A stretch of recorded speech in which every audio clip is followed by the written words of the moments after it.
listening to Radio Sputnik. Telling the untold.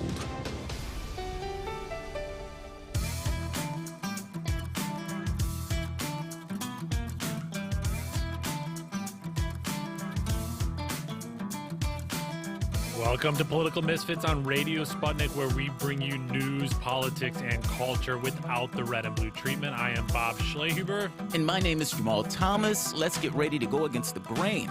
So we have a stunner of a show today. In the first hour, we'll be discussing the battle royale that was the Democratic debate in Nevada. Unfortunately for Bloomberg, what happens in Vegas, that thrashing that he took in Vegas, will not be staying in Vegas. Later on in the show, we'll be discussing the strange new allegations coming out of the extradition trial of journalist and political prisoner Julian Assange.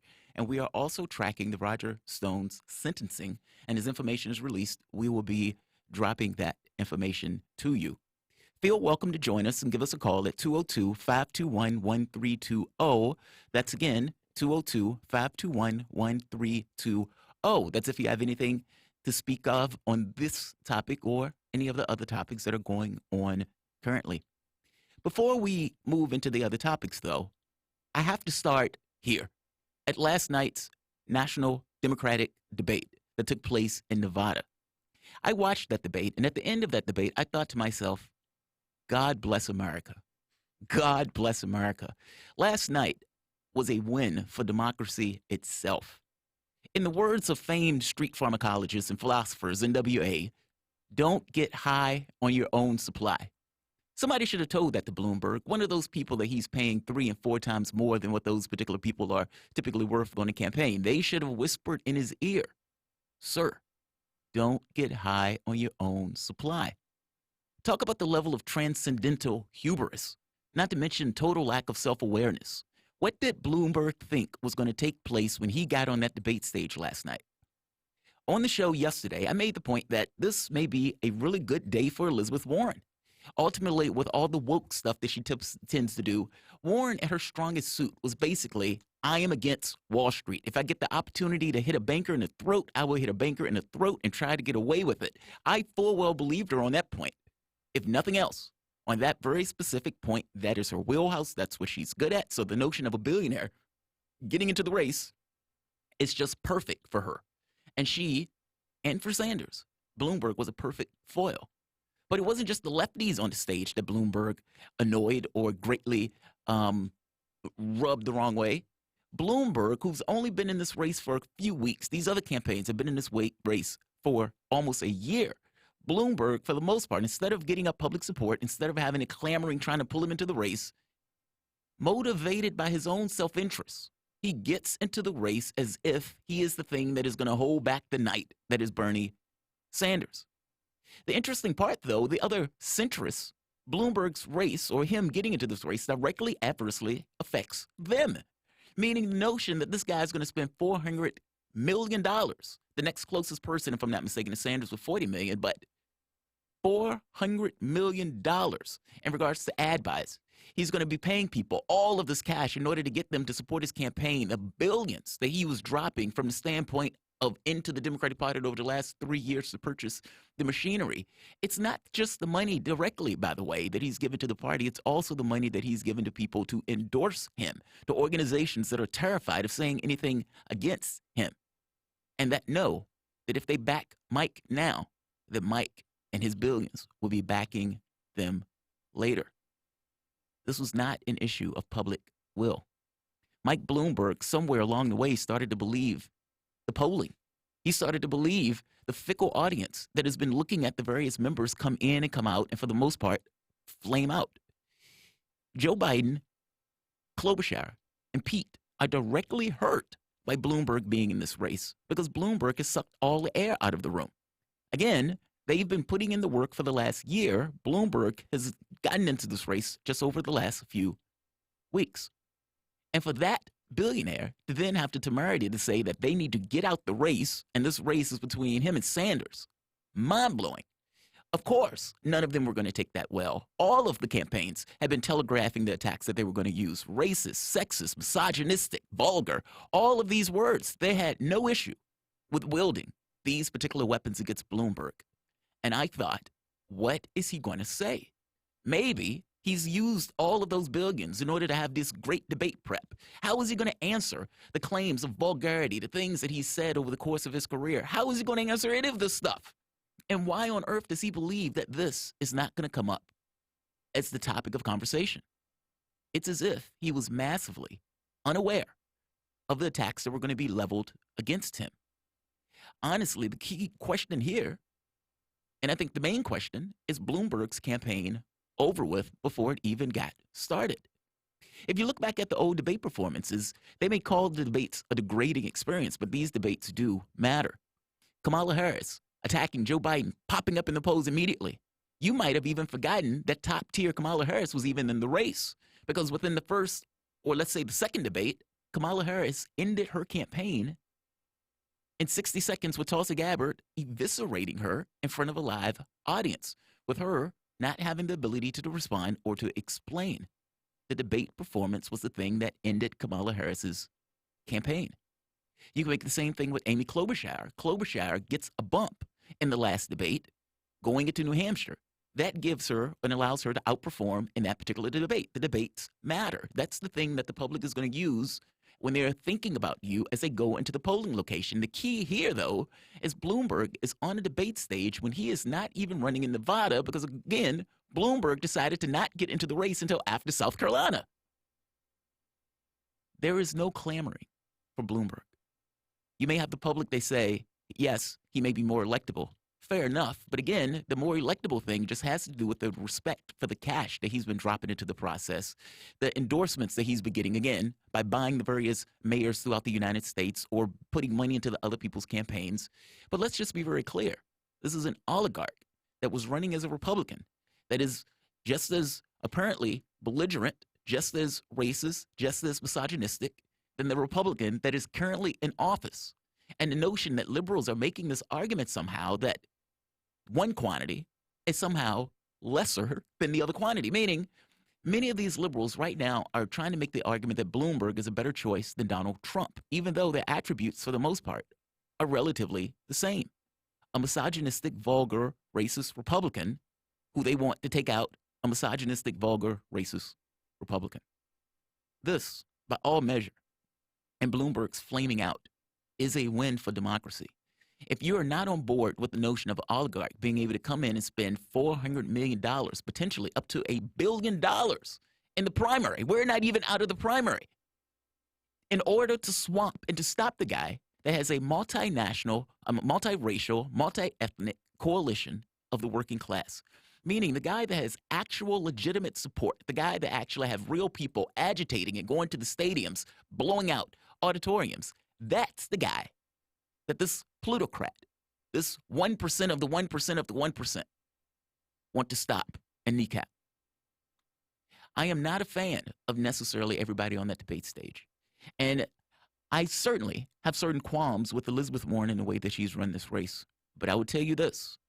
Bloomberg being in this race allowed her to show the thing that lefties liked about her from the beginning. And he was a perfect foil for that. And each of the campaigns and the self-interest that is involved in each of the campaigns gave them every incentive in the world to take a chunk out of Mike Bloomberg. And that is exactly what each of those campaigns did. Oddly enough, Bloomberg made everybody on that stage look good, with the exception of Bloomberg. It was unclear why he was there. It was even unclear to me why he thought he was going to be able to skate in that debate. It is an amazing thing that the ninth richest man in the world, if he wants political power, still has to lower himself into a debate where the masses get to make their opinions felt. When Bloomberg didn't have dollars to throw in front of him, almost like a magic potion where he just takes out a bag of money and just throws it on stage. Well, that doesn't work in a debate. And you can make all the ads in the world that you want, but the moment that you take a hit, the question becomes, can you take a hit? And with the opposition research that was available on Michael Bloomberg, and for him to step on that stage with all of the hubris in the world as if nobody was going to bring up all of this stuff, God bless America.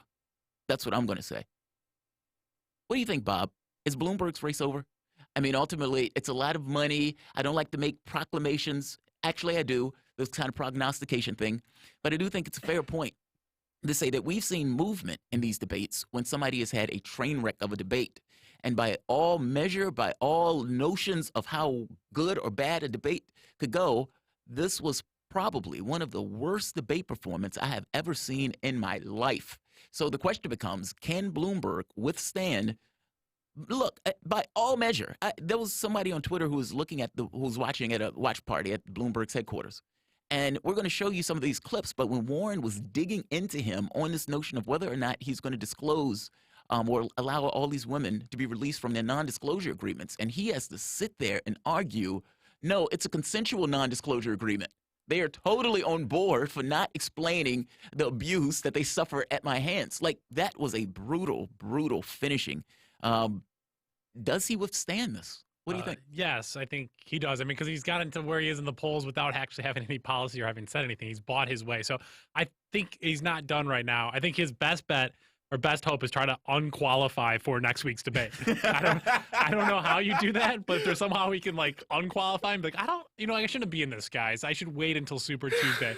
Because February 25th, next week, 5 days away, he has to go back on stage with these people next Tuesday in South Carolina and have this whole night all over again. And to go to your point of how could he go up there and not be prepared? What did he think was going to happen? Because we said this yesterday when we were talking about the billionaires are around people that want money from them, that will say whatever they want to say to get $1,000, $500, $1 million. They'll say whatever to this guy. And so nobody's ever said, hey, Mr. Bloomberg, I don't think you have a good answer. I think you should say something different. And then he's sitting in his head, yeah, I got to figure it out. Who do I have to consult? Because who does he have to consult? He doesn't have to consult anybody for anything. He can simply say whatever he wants, and people say, yeah, it's a great answer. And I think they did debate prep. They said, great, Mr. Bloomberg. And now he just puts out an ad today. If you remember last night, there was a moment in which he had asked anybody up on stage, had they started a business? And nobody else had started a business on stage. Pete Buttigieg is like 14, so obviously he doesn't have a business license yet to do anything. Amy Klobuchar, Bernie Sanders, Elizabeth Warren, longtime senators, they're doing other things besides starting businesses. So he gets everybody to say nothing, and there's silence. And so now he puts out an ad basically saying, hey, did anybody else start a business up here? And then everybody's quiet. But now he has this ad. It was like a minute. It was like 4.5 seconds of silence, and then he's like makes his point. But the ad makes it look like there was a minute and a half of silence. Oh, so he's already like faking the ad. taking the ad from last night and putting it out of context. And it's just like, who is this guy? I mean, obviously I can tell you who the guy is, but it's disappointing to see him up there in general, and the Democratic Party basically having no other choice but to put him up there because he paid a lot of money to be up there. But it showed that it was crumbling and falling apart. He'll stay in the race, obviously, for as long as he wants. He got $81 billion. You're the 9th richest person in America. He's going to stay in there just how, I mean, I don't know how he doesn't stay in. And obviously, I think all 6 that were up on stage, I'm curious, do you see any of them between now and Super Tuesday dropping out? Does anybody not go into Super Tuesday? Potentially. So a few things. It put me in the mind of Prince Andrews. It totally put me in mind of Prince Andrews. You have the situation where Prince Andrews does an interview, and you think to yourself, well, certainly he has to have something in going into this interview. I mean, there are a lot of damning questions that are just floating out there. He's not going to go into this unprepared. And then you find out, no, hubris and complete lack of self-awareness. I mean, for Andrews to go into that particular interview like that and get crushed, and people are like, oh, my God, why would you do that? And then Bloomberg gets on stage, and this is similar, tone-deaf, out of sync. People who gave me a bunch of money told me that I do really, really well in debates. And you find he hit reality. I mean, you hit bare bones reality. If Joe Biden doesn't do well in South Carolina, and that's the issue, if he doesn't do well in South Carolina, he's out. He's not going to make it to Super Tuesday. Elizabeth Warren is going to hang around. I don't think she's going anywhere. I don't think Pete is going anywhere, at least not anytime soon. Klobuchar may. But beyond that, I think Bloomberg probably does limp to the next race. I don't know how much of an indignity he's going to want to have to keep taking these beatings like this, stage after stage after stage. Yeah, let's take one call. We got a caller on the air. We'll take this call and then go to a break before others call in. 202-521-1320. Charles, I believe you're on the line. Charles, did you get a chance to see the debate last night? Yeah. I watched most of it, and then I watched, excerpts from this morning. I've been watching summaries and videos about it from other, commentators on YouTube or whatever. So what did you think about it? Well, okay, to me, what it reveals is I think it's everybody versus Bernie, even Elizabeth Warren. Same And here. I think the big effort of the DNC is to just not Bernie. So I think that's the job of Elizabeth Warren. That's the job of everybody. Maybe not Tulsi and Yang, but excluding them two, I think it's a concerted effort just to make sure Bernie don't get it. I don't think they care if Trump is reelected. I think they would rather have Trump than Bernie because they're more aligned. Bernie is the only real actual threat. He's the only real threat. And I think sometimes we overlook it and we make it like anybody else is viable or like anybody else is a threat too. And sometimes we like lump Elizabeth Warren in with Bernie falsely. But I think that it's all just to stop Bernie. The whole goal, even if it means reelecting Trump or Bloomberg or whoever. And I do think they're trying to force a contested convention to make sure that happens. And it was just like 2016. I think that when Hillary and Trump knocked all the other candidates away, it was smooth sailing. They didn't care which one of them won because it's the same thing no matter what. So I think that's what they're trying to do now is to get the only real threat out the way. And at that point, they won't care. They won't care if anybody else takes it but Bernie. Charles, thank you so much for the call. And that was the big moment last night, Jamal, the threat to democracy, if you care about it whatsoever. Basically, at the end of the debate, if you didn't get a chance to see it, Chuck Todd of MSNBC asked all 6 candidates on stage that would you go into a brokered convention? Would you support whoever is the plurality of delegates going into the July convention in Milwaukee? 5 out of the 6 candidates, everybody but Bernie Sanders said, no, we will not support that person. I loved how they caught on to. They're like, we'll let the process play out. Process play out. It was like, that was the line. Well, it's just a process. Gotta let the process play out. These are the people that complained about the Electoral College. Yes. For how long? Didn't do anything about it, so they didn't actually care. Letting the process play out. That's going to come back and haunt you when Donald Trump gets reelected with the Electoral College, but not the popular vote. And he's going to say, hey, we let the process play out. Well, that's something they have to think about later in the short term. I mean, because look, MSNBC even made the point of clearly Sanders is the front runner if he's the only guy who's saying, yes, the person who wins it. Not to mention, if they decide and make that choice, and we're going to talk about this in one of the other sections, but if they make the choice where Sanders wins it, which for them, all of them are saying, yeah, you got to let the process play out because I don't think I'm going to win it. All of them are going to need the superdelegates to put them over the line. If they are going to get to the point where Sanders wins it and they're going to use superdelegates in order to rip it away, the party is broken for a generation. That's assuming that the party even remains. I mean, think of like I said, we're going to get to this in one of the other segments. It's infuriating, so I totally hear you. Let's take a quick break here on Political Misfits. You're listening to Radio Sputnik live in Washington, D.C. We're back after this.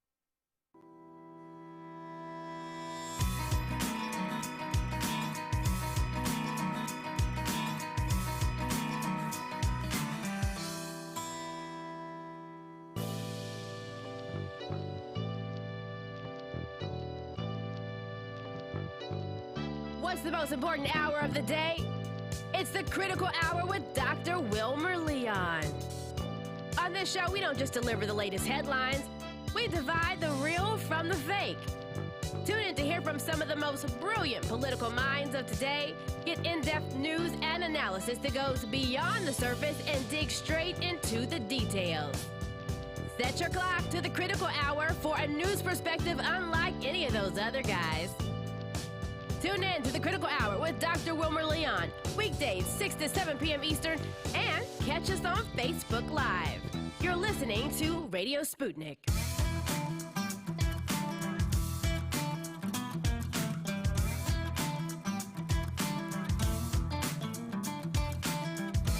Welcome back to Political Misfits, the show that goes against the grain. My name is Jamal Thomas. I'm here with the implacable Bob Schlehuber, and we're discussing the throwdown in, well, let's call it Bunny Ranch Town. That's a way to say it. The Democratic debate in Nevada. So, Bob, I want to go through some of the big moments in the debate, and we can give our winners, losers, and I'm going to add one more category to this. Oh, my God, that went horribly awry. Let's make that the third category. I also want to delve into explanations, a bit of prognostication about what the effects of this particular debate is going to be. Because, like I mentioned before, Kamala Harris's debate effectively ended her particular political campaign, top-tier Kamala Harris. And, you see various bumps and so forth, depending upon how well or how poorly people do in the various debates.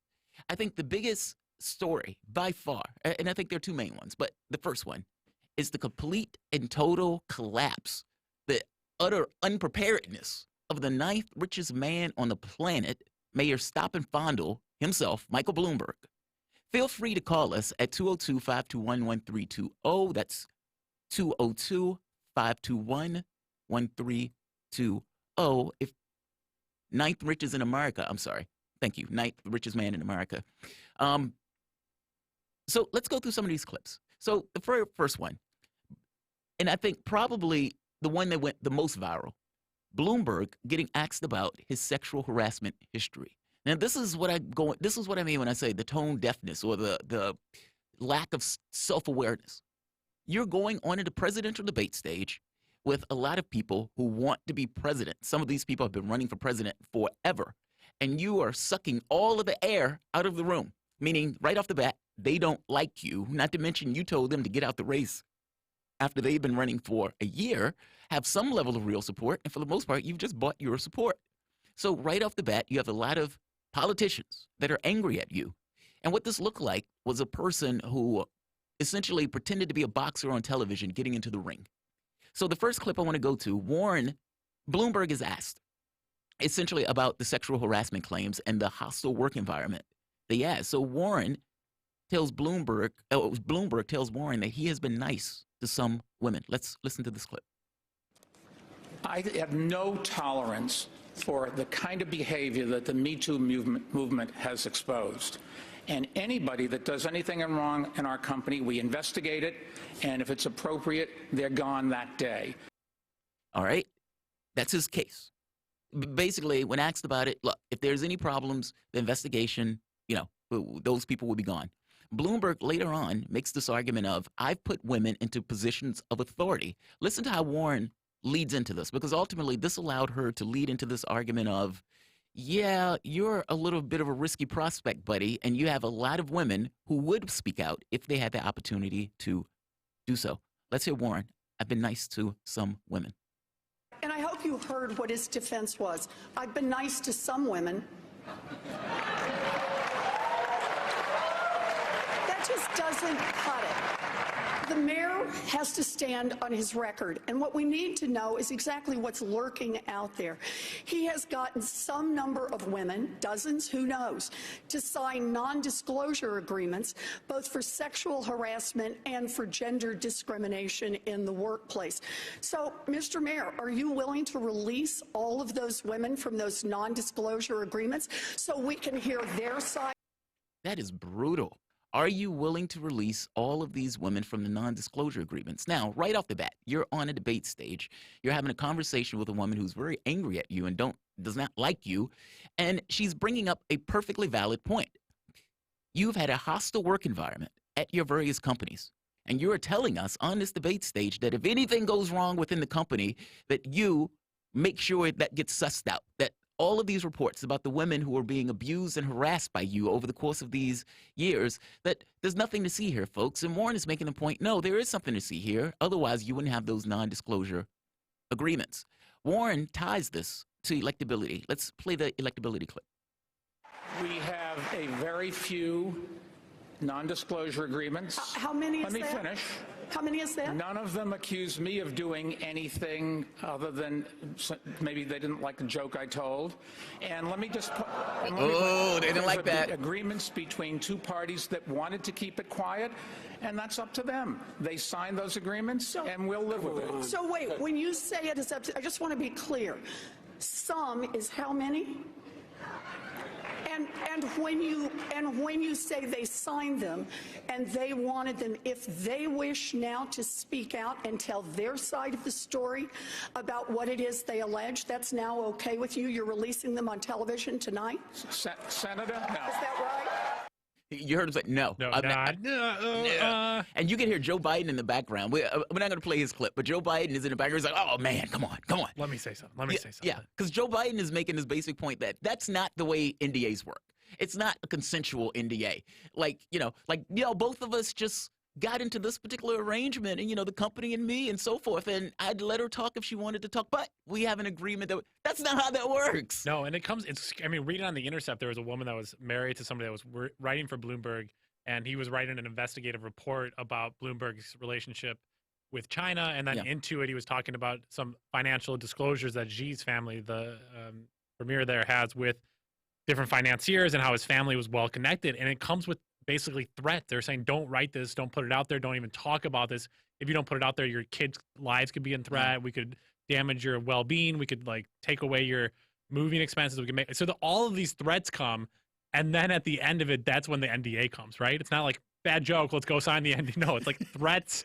You're attacked at work. You're written up several times. There's all of these pressures that come along with it, Jamal, before it gets an NDA point. It's not just like, oh, all right, we'll just sign this thing and move on. Yeah, it's consensual, totally consensual. And so they kept asking him, does that mean you're going to release these women from their NDA? So Bloomberg finally gives the answer that, again, sometimes you answer a question and your answer is so horrible, but the converse of that, it's that much worse.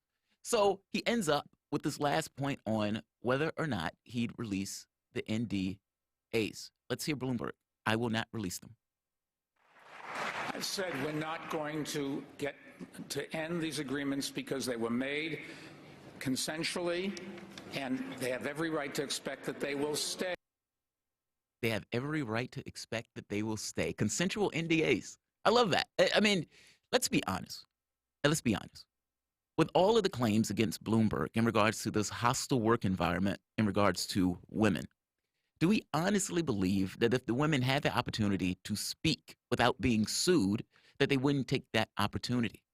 Now, Warren's main point is, if we go into this election and we're going against Trump, and you have one time bomb after the next that for the most part can come out and sink this campaign, this notion that this guy is more electable with all of these creatures in his closet is somewhat farcical. You think she has a good point? Yeah, oh, absolutely. I mean, if the NDA is worth $100,000, you think NBC News isn't going to say, we'll give you $101,000 to come on our news program? And we saw this with Donald Trump, all sorts of people, Stormy Daniels of the world, and whatever Mike Bloomberg has going on. They'll simply say, sure, pay me enough. I'm going to write a book. I'm going to come out. I'll do your interview. Hit after hit after hit after hit. There's going to be big primetime ratings of all of these women coming forward. Jamar, I'm excited about this next caller. I've been told it's your mom. This is Diane. Is that true? Is this Jamar's mom? Yes, hello. Well, it's so nice to meet you. Thank you for calling in. How you all doing? Oh, we're doing great. I just want to congratulate both of you all. The show has been great. I enjoy listening to it, and I think others do also. I'm really proud of my son and Bob. I'm proud of you too. Oh, thank you. And I did watch the debate. Bloomberg was on the chopping block. Warren, she did her best in attacking, and she did very good, as with all of them. Buttigieg, went after everybody because he knows. I'm not going to say it on air, but he knows he don't have a snowball chance. Let me ask you this. So answer me this. You're not entirely into the political thing. And, when I bring my wife on the show, it's for that exact reason. This person is not ensconced in politics. Now, there was a scene where Buttigieg went after Klobuchar. Because like you said, Buttigieg was taking shots at everybody. Now, Klobuchar didn't know who the president of Mexico was. AMLO, you just call him AMLO, is his nickname. She didn't know the name. Now, when Buttigieg went after Klobuchar on that, making the point of well, look, you work in the capacity where you're supposed to deal with this country just by virtue of your job. How could you not know what this place was? It looked like it hurt her feelings. Now, from you looking at that, did you take that as, yes, it hurt her feelings, this looks bad, or, yeah, she might have her feelings hurt by this, but that's a fair shot? How did you view that from the outside just looking in? Well, I viewed that she did take it personal, but I think a whole lot of them take a whole lot of stuff personal, but I also looked at it as, if you want to be president, you can't be like Trump. You can't take things to heart like she did, because she know people are going to come after her. They're going to say stuff. And also, as they brought her record up, she's trying to she's acting like she didn't know much about what was going on. But as all of them, they know the record. Bloomberg don't want to say anything or let the women come forward because that's why they pay them to keep their mouth shut because they know what they've done. Well, thank you for the call. I appreciate it. Mm-hmm. So, Where's my mom? yeah, I know, right? Lois Lutz. Where are you? Yeah, she's falling down on the job. My mom loves me more, apparently. I agree with her on this, right?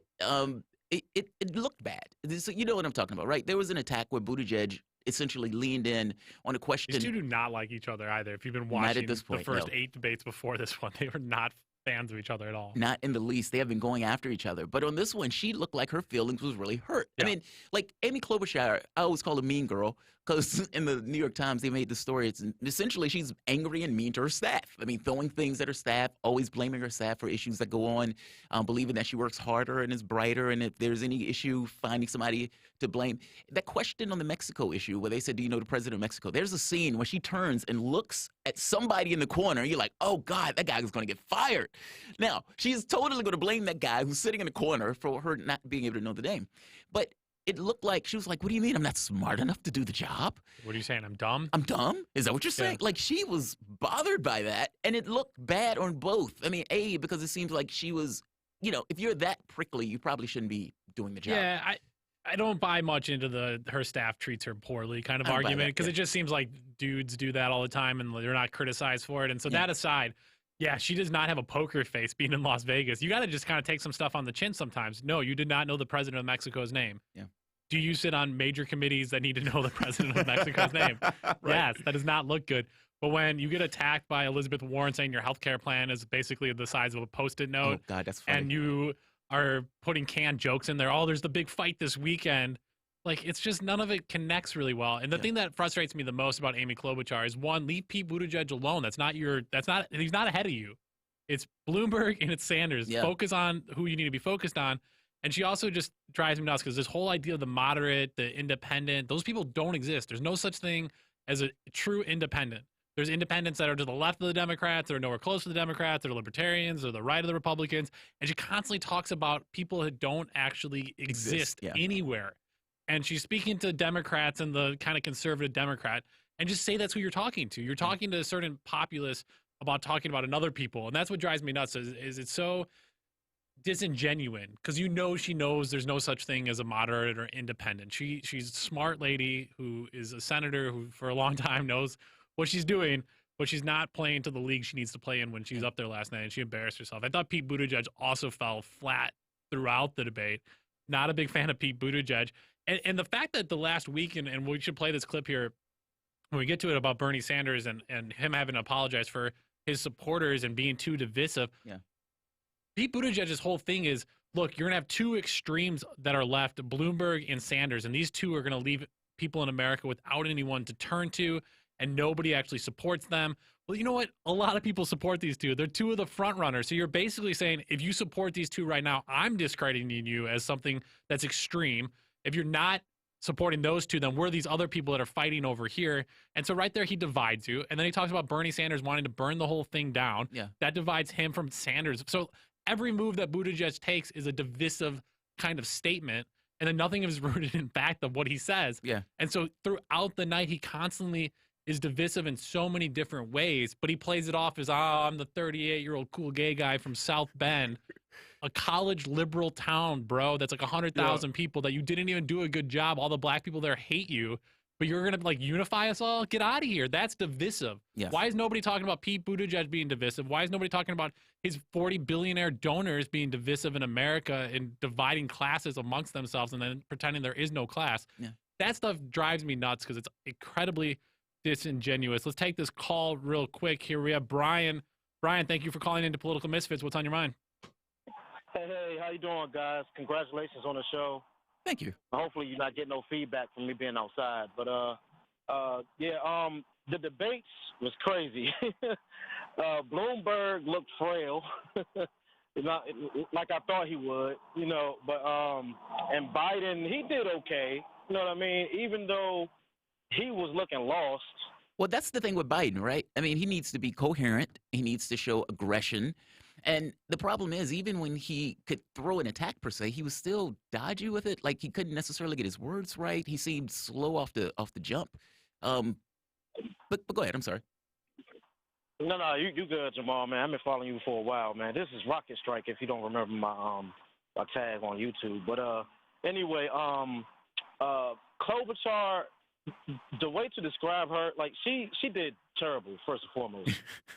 Describe her, bro, is like Nina Turner said it best. This is how you describe Amy Klobuchar. Nina said moderates are basically telling you to vote for them, but don't ask of any favors.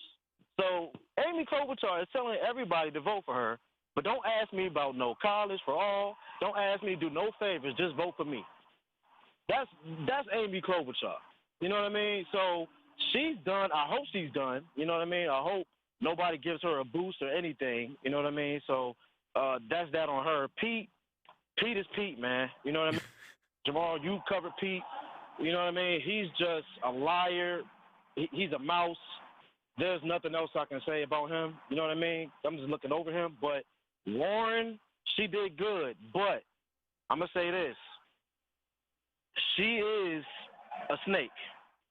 You know what I mean? Because she picked on Bernie a little bit in that debate. You know what I mean? And she tried to be sly with it. You know what I mean? And I don't know if you guys watch, but Adam Green, I don't know if he's her campaign manager or whatever, but, you know, he's frothing out of the mouth for Bernie. And he was on the Hill, and he was talking some mess.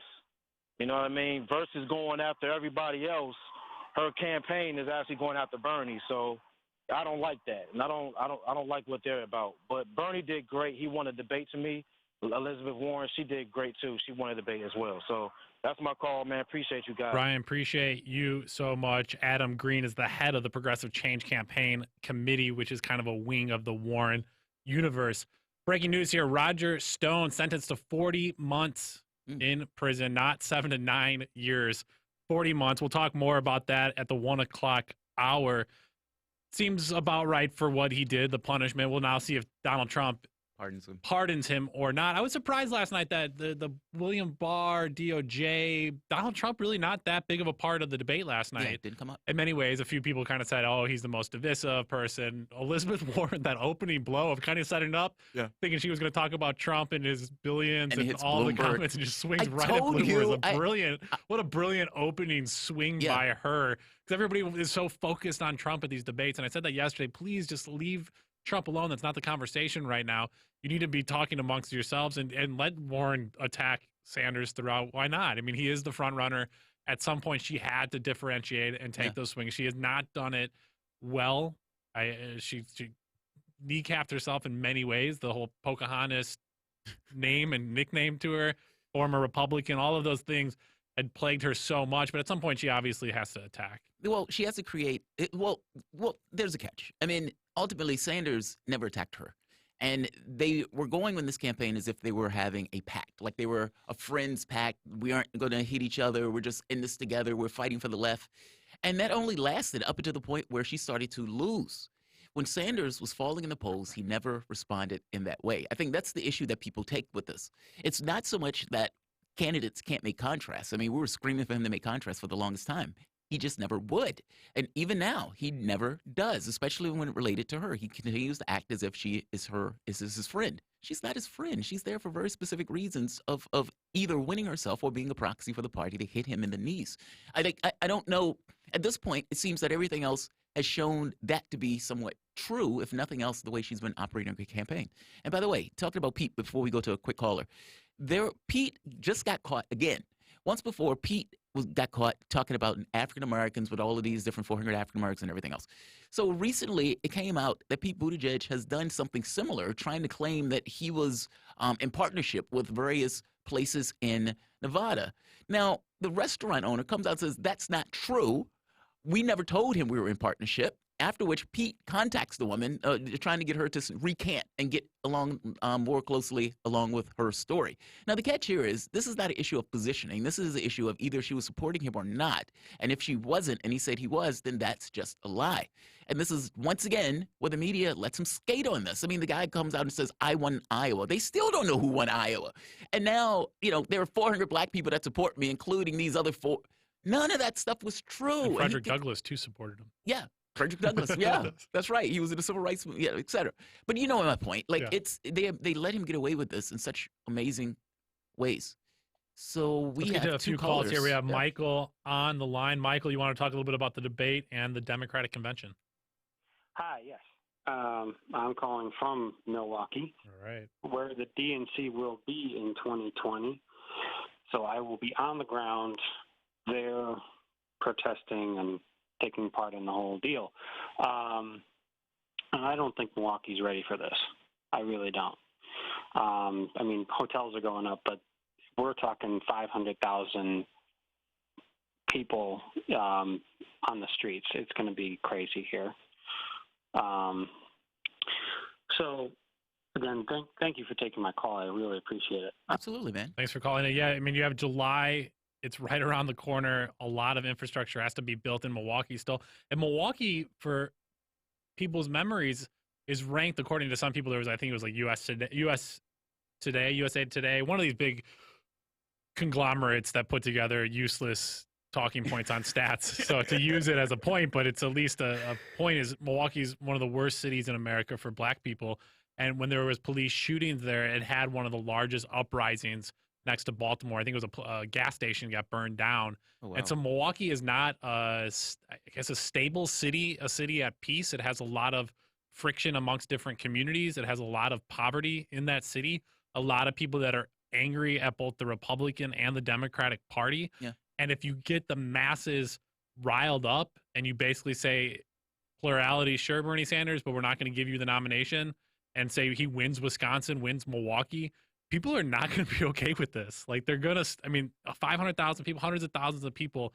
I don't even know what that looks like if a brokered convention happens and it's taken from Sanders. And I think that's kind of what we previewed last night is the Elizabeth Warrens are fine with that. It wasn't about running side by side with Sanders at all. No. Because she's now said, I'm not going to endorse the guy if I drop out before the convention. I'm going to hang on to my delegates, and I'm going to play power politics once I get into that room. The force. We have another call here. Is it Killian? Yeah, it's Killian. Can you hear me? Killian, thanks for calling in. Thanks for being a frequent caller here on day 3 of Political Misfits. How you doing today? I'm doing good. Yeah, I've been watching Jamal's show for a little while now, and I really like it. But I wanted to discuss kind of Bernie versus Warren's aggressiveness in that debate. And if you notice, obviously Warren was trying to salvage her campaign because she knows that Bernie's going to run away with it, and if she can get a second place in Nevada, she can somehow make a comeback argument. Yeah. But if you notice during the debate when she was talking, she was frequently, and you would see this really aggressively had her hand moving, and then she would do this thing where she cuts in just slightly before somebody stops talking to get people to then redirect to her, and in multiple instances kind of cut off Bernie Sanders' ability to make an argument. And part of that was Bernie's fault because he was not doing kind of that strategy where Warren would just kind of cut in early. And I think that obviously Bernie wasn't taking any shots during that debate too bad, or if he did, he very well countered them and switched pivoted.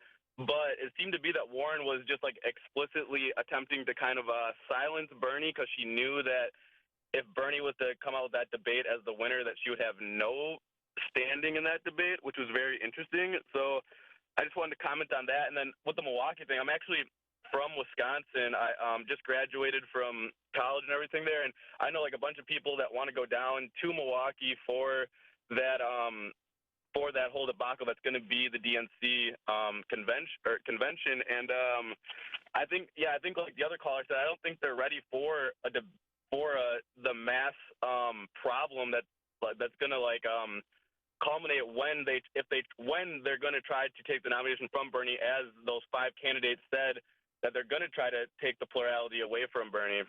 Well, let's talk about that now and then for the moment. Thank you, Killian. Look, I agree with both of you. And I think I've made this argument before. Look, I think Sanders, to some degree, maybe not shocked, But the notion that everybody on that stage raises their hand saying, we don't care who the public votes for, meaning we don't care if Sanders wins it. What we're going to do is try to force it to a brokered convention. Now, each and every person on that stage full well knows that a brokered convention would lose to Trump, meaning all of them are taking that particular stance with the notion that losing or beating Sanders is more important than beating Trump. And to some degree, this is true. If you're looking at the way the power is distributed within the context of the Democratic Party, losing to Trump doesn't necessarily change the order of organization of the Democratic Party, especially if you're talking about third-way Democrats trying to retain a certain amount of control, or plutocrats or oligarchs trying to retain a certain degree of control. What does lose them control of that party is losing to Sanders. That must be understood. I mean, think of it in the terms of who Sanders is going to put in the various positions in the DNC. Think of who he's going to cater to. Do you honestly believe that 95% of the income gains are going to go to the top 1% under a Bernie Sanders, even on his worst day? So for their standpoint, it is a new model of doing business. You had third-way Democrats that was able to usurp power from the New Deal Democrats. They thought the New Dealers were, for all intents and purposes, gone. And you have this guy standing here. The catch becomes, if Bernie Sanders is the representation of a Democrat, and in many respects, I would even argue, he is what Democrats have claimed to be for the last 40 years. And if he indeed is that person, then who are you? Meaning, how do they distinguish themselves if Sanders, who strongly espousing New Deal policy, how do they distinguish themselves as a party when Sanders, for the most part, is the embodiment of it, and he will tell you authentically and honestly exactly what he wants and believes. He's not hiding the ball. I think there will be severe qualms. I mean, yeah, you're talking about fistfights on the floor of the convention hall. I mean, look at what took place in 2016 when it looked like they were trying to cheat it and steal it. You had protests, you had marches, you had all of these people losing their minds over this stuff, and you're talking about a situation not where he doesn't get the majority of the vote. You're talking about a situation where he gets the majority of the vote, and the Democratic Party, all of them, almost as one, rip it from him in order to push it to superdelegates, where you have these lobbyists and Clinton supporters that effectively rip it away from him. The idea that the youth vote, the 70% or the 50, 60% of the youth vote that he's able to pull, that generation is going to somehow give that a pass.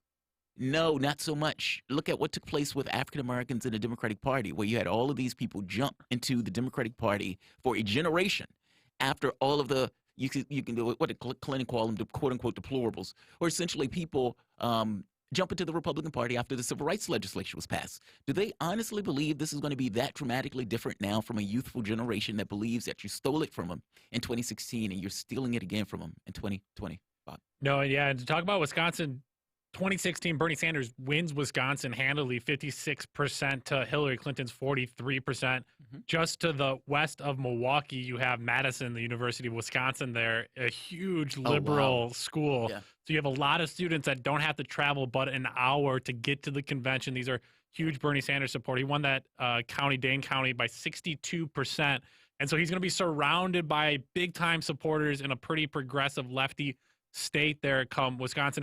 I do want to talk to you about a few moments last night in the debate, Jamal, that I thought Bernie Sanders was rather weak on, and I'm kind of curious where he'll go over the next week. The first was around his medical records not fully being released, and I'm not, maybe you have a thought on why he's not fully releasing them. He's released quite a bit of them, and it seemed like he had released like 95% of whatever's there, but 5% of it he's not going to release. So maybe any guesses at that.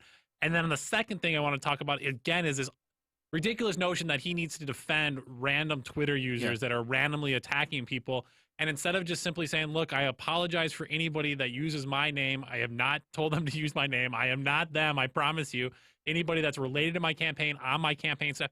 The guy fired a 25-year-old named Darius off of his staff for tweets this kid had put out 8 years before that had nothing to do where this kid's life was right now. And Bernie Sanders cut ties immediately with him. I thought it was ridiculous that he did it. To show that Bernie Sanders, anybody on his campaign that is even caught 8 years ago saying something is instantly fired, clearly shows that nobody in his inner circle is doing these attacks on the culinary workers or what he's being accused of. And instead of making that point, instead of just saying what you said before, he does this here where he brings back in, oh, maybe it was Russian bots or the Russian government. And it just drove me nuts because you're saying to ourselves, just be the one person up there that's not bought this hook, line, and sinker. Yeah. But instead you play it, and what's ridiculous and obvious is it plays really well to the crowd, and everybody goes, oh, Well, yeah, Or they're maybe it is the Democrats. Russians. They're like, Maybe it yeah. is. Here's the clip last night from the debate. Pete, if you want to talk to some of the women on my campaign, what you will see is the most ugly, sexist, racist attacks that are, I won't even describe them here, they're so disgusting. And let me say something else about this, not being too paranoid. All of us remember 2016. And what we remember is efforts by Russians and others to try to interfere in our election and divide us up. I'm not saying that's happening, but it would not shock me. I saw some of those tweets regarding the... Not to be too, but you're being too paranoid. So that's what you're being too paranoid, Bernie. On the health stuff, on these tweet things, what are your thoughts? So I agree with you. I cringed when he did that. I cringe every time he does that because I think this is stuff that's going to be used to hit him. What was it? Lord Blankfein, if I'm not mistaken, the oligarch. He comes out and says, hey, we don't necessarily know whether Trump is going to, the Russians are going to be backing Trump or Sanders. Now, of course, this is convenient for him because the last person he wants is Sanders. This stuff is going to come back to hit him. And so, I don't necessarily like people taking attacks that are going to be used against that person. So I don't necessarily like him using the Russia stuff. That drives me nuts, too, is if there's not, like, millions of Americans that are complete jerks and that will attack you. Like, there's plenty of Americans that are real people sitting around doing nothing on the internet, trolling people Russians, and attacking women, attacking people of color, saying racist things, death threats. There's plenty of Americans that can do. You don't need to blame some random third-party country. And his argument was fine. Like, the original premise of the argument was fine. I mean, look, they don't, honestly, they're not enraged by this. I mean, this is politics. This is them trying to hit the guy in order to get him to undermine one of his strongest attributes, which is his support. It just so happens Sanders has like 10 times more support than everybody else. And much of the support is from the younger demographic. And so you think of a social media engaged demographic that I identify with him at this kind of spiritual, ideological level. This gets to this whole thing of if you steal it from them, how are these people going to respond? They are going to be hurt and angry. Look, in this very specific case, I hate it when he does this. He shouldn't do it. I mean, don't play into this nonsense. As opposed to the health records, there is no amount of health records that Sanders could give that these people are going to be okay with. There is, though. There's something missing that he could say, look, I gave it all to you. He gave them pretty much everything Pretty much needed. everything. So well, what do is you missing? think he's missing? I don't know. That's what I was. So it says something about the other arteries, the other chances or highly likelihood of another heart attack. I mean, it has to say there's a 42% chance that it could be 2% chance of another heart attack. Yeah. It has to have something about the chance of another heart attack or one of those other arteries needing a stent possibly in the next some months. It has to say something like that. And there's no way if I was a candidate, I would release that because he has skated and avoided the criticisms around the heart attack thus far. And so if anything is in the medical record that's predicting or giving chances on something else happening in the future, you can't put that out if I'm him, but that's going to hit him on the transparency thing. So I'm not sure where he goes. Well, the thing is, he's released, and even in the debate, he gave this litany of things that he released. Everything from multiple doctors having a conversation about him, his ability to be on the campaign trail, all that stuff. I got to be honest, I don't see this as being a legit thing. I mean, this is... Of all the issues you can hit a candidate on, it seems that they are looking for the bottom of the barrel to find anything to make hay out of, whether that's his supporters, Bloomberg saying, oh, how horrible these supporters are saying bad things about us. This guy's a vulgar racist. You have Joe Biden who said horrible things about African Americans and working with these crime bills and everything else. But Joe Biden is all of a sudden, he's hurt by this too. I don't buy this angle where these guys are just trying to make political hay out of this stuff. It's political hay, but again, it's going to stick. If the nickname is Weak Heart Bernie, Broken Heart Bernie, and Donald Trump says Broken Heart Bernie, where's the medical records? Where's the long form medical records? The guy is going to stick on that and not move past that. So again, I think this is going to stick with Bernie. I don't know how he shakes it, right? But it hasn't. I guess that's what I'm saying. If it was going to stick, looks like it would have stuck. I mean, the heart attack was what, like a year ago? I mean, I don't doubt. Less than that. Okay, well, less than a year ago. But I hope you get my point. They are looking for things to make hay, and whether or not this sticks or not, I am massively doubtful. I mean, look, I don't doubt that if a person has a heart attack and a person has some kind of plaguing illness, that could be an issue. So it's not that. It's more so that with all of the information that he has released, they're still saying we want more. And this is, to me, just like the your supporters are saying bad things stuff. It's looking for anything to make hay out of. In this case, there is no amount of information that he could give them where they would be satisfied. They would say, like you said, we want the long form birth one. Well, this is not enough doctors. We want a fourth doctor. We want it never ends. They're just looking for anything to make hay out of. Yeah. If maybe a few minutes left here that we could talk about things that were not talked about at the debate last night. One, reparations, and just not an issue anymore. I mean, it was such a prominent issue in those first kind of debates out of the gate. So none of those candidates there are talking about reparations. Mike Bloomberg, I'm talking about you. You could just personally pay reparations. The other thing that's frustrating to me, Defense Secretary Mark Esper is in North Dakota today, basically touting the Trump administration, which was a holdover from the Obama administration's multi-billion-dollar plan to modernize the nuclear arsenal of the United States. Basically, 10-year modernization plan would cost nearly $500 billion, and over a 30-year span would hit over $1.2 trillion. That's Barack Obama put that in place, and now you have Donald Trump basically continuing that. But nobody last night is talking about, look, the Democratic Party's committed us to over $1 trillion in nuclear weapon spending and modernization in a time when we have climate change and other issues, poverty, all of these things, and nobody going at how much we're spending on foreign wars and weapons. But then all the conversation, Bernie Sanders, like, how do you afford any of this stuff? How do you afford it? And Pete Buttigieg, well, the numbers don't add up. Well, go do an audit of the department. Pete Buttigieg, tell me you're going to do an audit of the Department of Defense on day one of your administration to make the numbers add up, and then I'll start taking you serious whatsoever. We have another caller on the line. Marcus, you're on the air. What do you want to talk about? Hey, what's going on, guys? I just want to talk about Elizabeth Warren and what a lot of people seem to be missing. Go for it. All right, so first off, I want to say, love your show, Jamal. I watch you all the time on YouTube. And a lot of people have been talking about Elizabeth's performance being like this great thing, and a lot of people have been missing out on her taking a dump on Medicare for All. Yes, she's backed away from that. But look, I don't want to chest stump, but I've said for months that she wasn't for Medicare for All. And it's only now coming to fruition where it's becoming clear that she's creating a distinction between her plan, the public option, and Sanders' actual Medicare for All. You're right. Yeah, and I've been telling everybody that same thing too with her and her plan, because she's been doing the same thing over and over, going in saying that she's all in on something and backing out.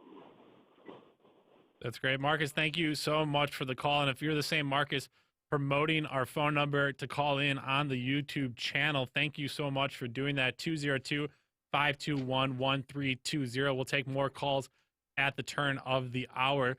Jamal, anything else that was missing for you last night? Climate change brought up a little bit. Again, these candidates, just the pandering of politics. Pete Buttigieg, sorry to focus in on Pete, but this guy just drives me nuts. Basically, Bloomberg is talking about, 2050, 2040, 2035, and Buttigieg goes, look, we can't talk about 2050 or 2040, not even 2035. We have to talk about right now. It's 2020, and in 2020, we have to lay out plans for 2050. It's like, what? You can't do that. You just literally just went in on the guy, and then you do the exact same thing and talking about what's going to happen in 2050 with your same policies in 2020. And so just a lack of substance there. He's so fake. Chuck Todd, I hate the guy. Don't love him. Seemingly some good questions last night. They pushed back. They didn't let some people off the ropes. They found where the divisions and fights were. Yeah. They were desperate for this earlier in the debates, and now they're loving it. I mean, it's a great show for them. And I'll give you, and you're right. I mean, I don't think Chuck Todd did horribly. I mean, there were some good questions. I think the thing that gets missed sometimes is the framing. There was a back and forth with Chuck Todd and Sanders where he's like, you got that, Chuck? And he's talking about climate change. And there's always this kind of weird disparity in the way that we talk about climate change in comparison to cash. We are a ball hurling through space. That is a real thing. The human beings and the way that they feel, those are real things. Cash is not. And so when you're talking about something that is an existential threat that everybody on that stage agrees with, and then you're going to ask him, so, isn't that going to adversely affect some kind of the economics, or how much is that going to cost? And it's like, wait, so you're putting a price tag on human existence? Is that what you're doing? That I always find that to be such an odd conversation, and they tend to have when they bring up climate change, and they're using this kind of comparison with cash, as if cash is a real thing. Human beings are the real thing, and our life on this planet matters so much more. Xavier Foster, should state cities dictate state policy? That's an interesting question that we can hit when we come back. And the winner last night, according to Mike Bloomberg, was Donald Trump. Donald Trump was not staying quiet today, quoting Mike Bloomberg, said, I don't think there's any chance whatsoever of Senator Sanders defeating President Trump. Trump goes on to tweet, Mini Mike Bloomberg. Mini, there's even less chance, especially after watching your debate performance last night, of you winning the Democratic nomination, but I hope you do. Oh, that's brutal. It is brutal, but we're back here with more after this break. We have another hour of conversations with you and some great guests coming up. You're listening to Political Misfits live in Washington, D.C. We're back after this.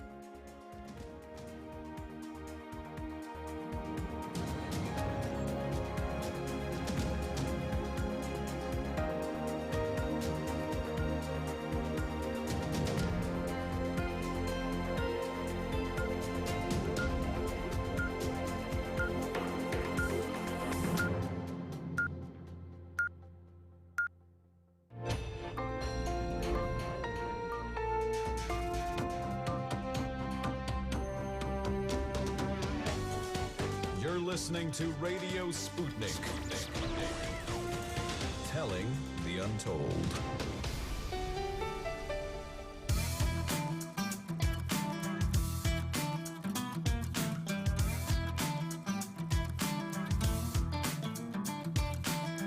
Welcome back to Political Misfits on Radio Sputnik, where we bring you news, politics, and culture without the red and blue treatment. I am Bob Schlehuber, here with Jamarl Thomas.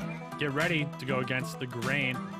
Jamarl, that was a fast hour. A lot to cover there with the debate last night from Nevada ahead of the caucus on Saturday. We predicted it yesterday. It's going to be a mess of a weekend, this ranked choice early voting system adding into the already confusing caucus process. If you thought Iowa was a difficult process to watch, get ready for a long weekend. Luckily, it's on Saturday. They have Sunday, hopefully, a lot less people at work that will help them figure it out and see if they can get us results within a week and a half or so. Right. We have a lot of news to cover. I want to talk a little bit about the latest from Julian Assange's efforts to avoid extradition to the United States, but I want to first start here with breaking news that Roger Stone, a top affiliate of Donald Trump, will be sentenced to 40 months in prison. This comes after a debacle last week between the Department of Justice and prosecutors over some confusion of how long Roger Stone should be sentenced for. Initially, it was around what he's getting now is the agreement Donald Trump's Department of Justice had with his prosecutors that they would sentence him to something around what we just see now. Well, the prosecutors went to court and they asked for 7 to 9 years out of nowhere. Attorney General Barr, obviously dismayed at what happened, basically criticizes the prosecutors openly and says, no, change it back. And in protest, those prosecutors resign en masse. I think it was 4 of them resign, saying this is political sabotage. This is uncalled for. If you actually look at the guidelines of what is allowed by the Department of Justice, if a subordinate or somebody below them changes an initial agreement, that subordinate is supposed to let William Barr know that there's a change that happened and get his approval. Right. And so when everybody said, Nancy Pelosi included, oh, this is a fix, this is more politics, this is more Donald Trump interfering. Sure, Donald Trump did tweet out not doing any favors to the Department of Justice, like, stay quiet, my dude. He tweets out, basically, this is ridiculous. William Barr reissues the length of sentencing required in this case for what Roger Stone was being found guilty of. And now we're finding out that he's sentenced to for 40 months there in prison. We're joined to talk about this and much more by Tom Luongo. He is the author of the blog Gold, Goats, and Guns. Tom, thank you so much for joining us. Good afternoon, guys. How are you? Good. Thank you. I'm not sure if this news broke across your wire, but Roger Stone, 40 months in prison. It seems more on par with what he did, lying to Congress throughout the Mueller investigation. Your thoughts and top takeaways here?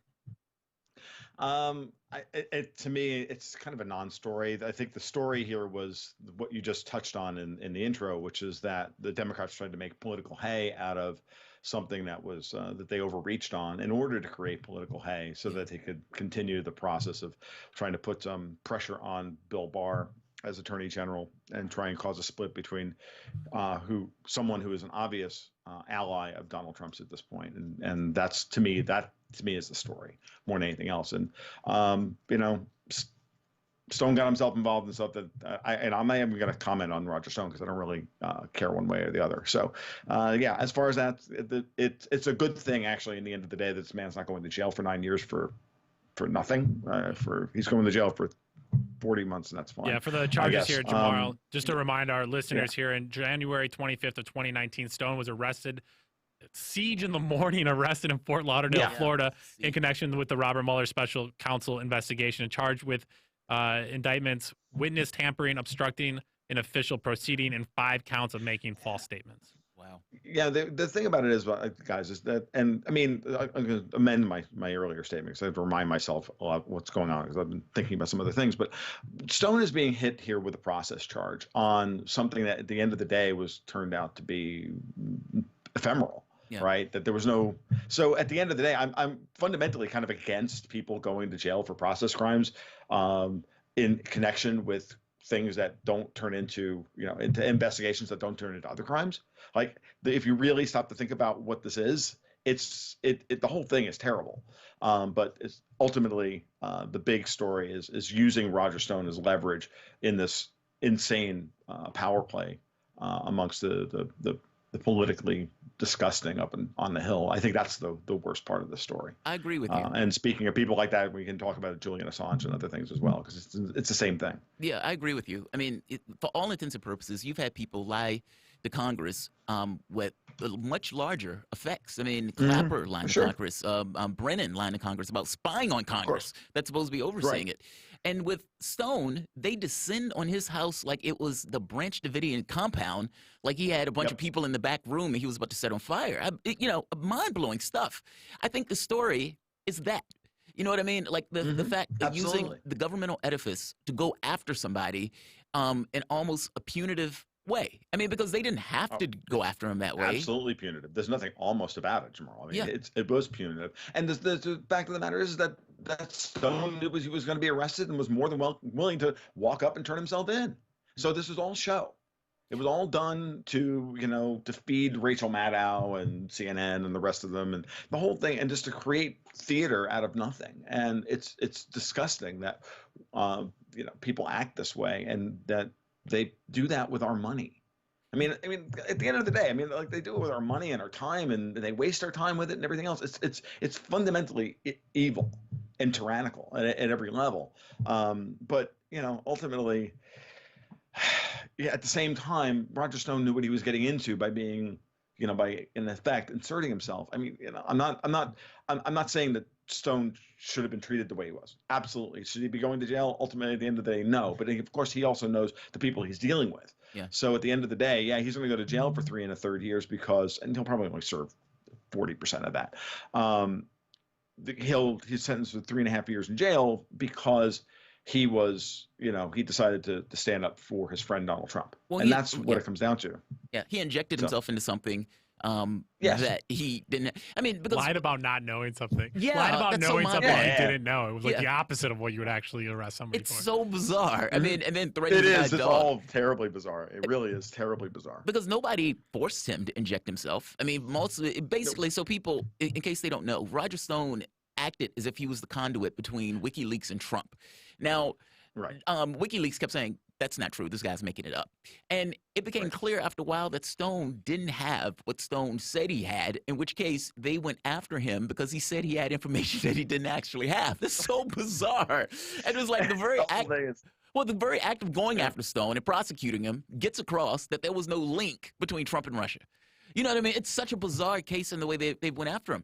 Do you think that this really was in order to embarrass Trump or to embarrass Barr in the hysterics of prosecutors? Yeah. Absolutely. That's obvious that they change forms and do things behind the scenes and then stamp their feet and do the kabuki theater thing and come on, of course they did. This is the way things work in Washington. The Democrats are hurting after the impeachment gets thrown out, and they needed something else to shift the Overton window for 48 hours. I mean, this is the way the game is played, and it's so thoroughly obvious. So that was last week. So this week it's going to be Mike Bloomberg, and the debate stage and all that stuff. Yeah, and it, as you alluded to, it's kind of tiresome. As you alluded to, it distracts from serious news and serious consequences to how the United States treats people that aren't even citizens of the United States. Talking about Julian Assange, we had talked yesterday about the deteriorating conditions, the mental and physical conditions of the WikiLeaks founder Assange, and soon after we got off air, the Assange lawyers released a statement saying that former U.S. Congress member Dana Rohrabacher offered Assange a pardon on behalf of U.S. President Donald Trump in exchange for denying Russian involvement in the Democratic National Committee email link. The White House and Congress member Rohrabacher had strongly denied Trump's involvement, and Rohrabacher even put out a letter on his website saying that he said, I at no time talked to Donald Trump about Julian Assange. Likewise, I was not directed by Trump or anyone else connected with him to meet with Assange. I was on a fact-finding mission at my personal expense to find out information I thought was important to our country. I was shocked to find out that no other member of Congress had taken the time in their official or unofficial capacity to interview Julian Assange. At no time did I offer Assange anything from the president because I had not spoken to the president about this issue at all. Rohrabacher goes on to say, however, when speaking with Assange, I told him that if he could provide me information and evidence about who actually gave him the DNC emails, I would then call on President Trump to pardon him. So it seems like Rohrabacher wasn't in line with what Assange's lawyers had said, and it seemed in many ways. I'm going to play a quick clip here of Assange, basically the same line he said from day one, that Russians didn't have anything to do with the leaks to WikiLeaks in general. So let's play this clip real quick and then get some more thoughts.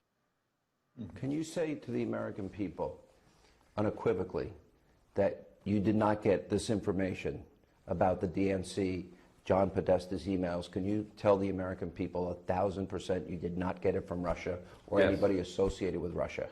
We can say, we have said repeatedly over the last 2 months that our source is not the Russian government and it is not a state party. That was Sean Hannity talking to Assange. So, Tom, some are saying this move is by the Assange team just to get back into the mind of Donald Trump. It seemingly is going to anger him. It's not going to do any favors for Donald Trump here in a positive way. Others have argued that it's just to highlight the political nature of things to try to avoid extradition from the UK to the United States. Curious your thoughts on what's behind this latest back and forth. It feels weird to me that this would come out now, but it's obvious, I think, at a certain level that Assange's lawyers are trying to defend him in the public space as best as possible as we move on here, because the way we're treating him is abominable, and But to mischaracterize what Dana Rohrabacher's role was in order to get that done, no one's condoning that, obviously. So, I tend to believe Rohrabacher on this. He was, obviously targeted by the Democrats for removal from Congress, and he was removed from Congress for doing this very thing, which was to try and be a conduit in some way, at least from his own perspective, to be a node of sanity in this whole Julian Assange story. Because what's happening in Assange is unreal and is chilling at a fundamental level, and we can only hope that something good eventually comes of this. But embarrassing Donald Trump is usually never the way of getting what you want. I can say that. Yeah. That's the problem with this tactic from my perspective. Yeah, I thought this was weird on a few points. I mean, ultimately, like the clip said, Assange very early on said that the Russians weren't the ones who gave him the information. And if that's true and his lawyers are coming out with this, it makes it look almost as if it's undermining his own story. You know what I mean? It looks a little dicey. Mm-hmm. Why didn't Trump release the information pertaining to Assange? Because believe it or not, I remember almost like a year ago, the report was showing Kelly was trying to keep Rohrabacher from around Trump, because they didn't necessarily want him to be used as a hit piece by Democrats, especially during the impeachment and during the Mueller investigation. And even from the standpoint of Trump, if anybody that was around him had made the point that said Assange said it wasn't the Russians, shouldn't Trump have taken a little been more proactive on that front to get that information out, seeing as they were going to go after him whole hog anyway? Oh, I agree, but there's a lot of things that I think Donald Trump doesn't do that he should do. So what else is new? I mean, it's like water's wet tomorrow. I mean, and the sun rises in the east.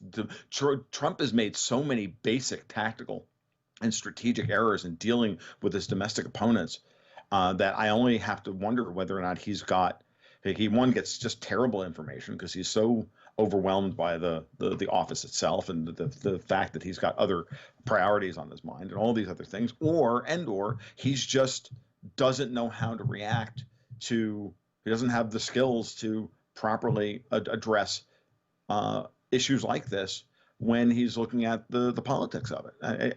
I don't know. Or he's obviously compromised in some other way. Like, you're not allowed to let this one go.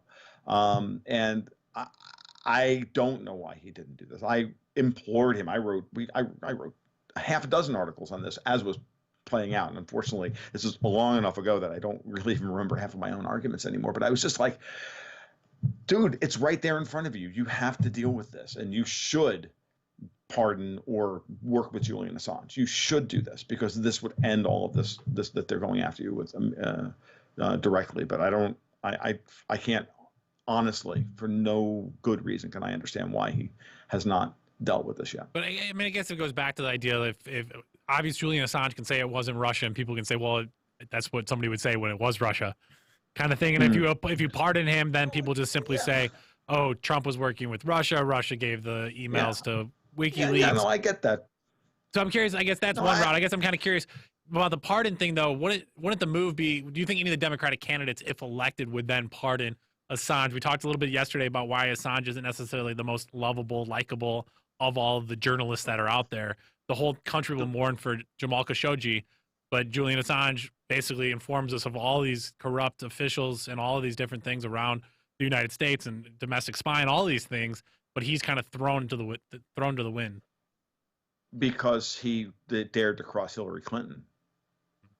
Let's not kid ourselves here. That's what this is about.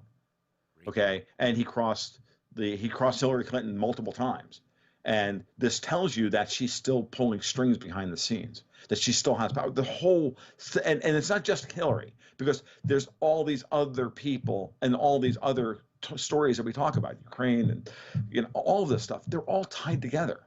They're all tied into what the hinky stuff that was going back in Russia in the 90s, and all of this. Everybody's dirty laundry is, and they don't know. I'm sure they don't know how much dirty laundry WikiLeaks actually has, and so they're worried about this. And so there comes a point where you have to realize that Julian Assange is hated by both sides of the establishment because he had the temerity to tell the American people and the world what our government's actually doing. And that's the big no-no. And for that, he's going to be sacrificed, and he's going to be made an example of. We're talking with Tom Luongo, an independent analyst on politics, culture, and markets at his blog, Gold, Goats, and Guns. Tom, let's take a quick break, and we'll get back into it. You're listening to Political Misfits live in Washington, D.C. We're back after this.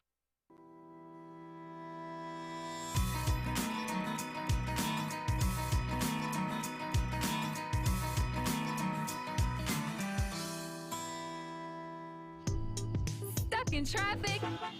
No problem. Stay informed. Stay tuned to Radio Sputnik on 105.5 FM or 1390 AM in the Washington, D.C. area. Need more? Follow us on Facebook or check us out on SputnikNews.com. Tune in every Thursday to Loud and Clear with Brian Becker for a regular segment called Criminal Injustice about the most egregious conduct of our courts and how justice is denied to so many people in this country. Tune in to Loud and Clear this Thursday and every Thursday for thorough and independent analysis of our criminal injustice system.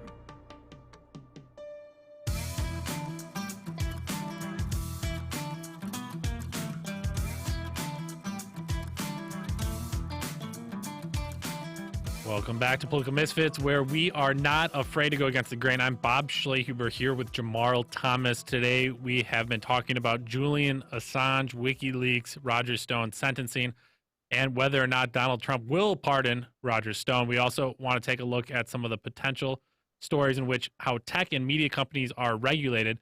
U.S. Attorney General Bill Barr yesterday told a public meeting at the Justice Department that big tech companies are no longer the underdog upstarts. They have become titans.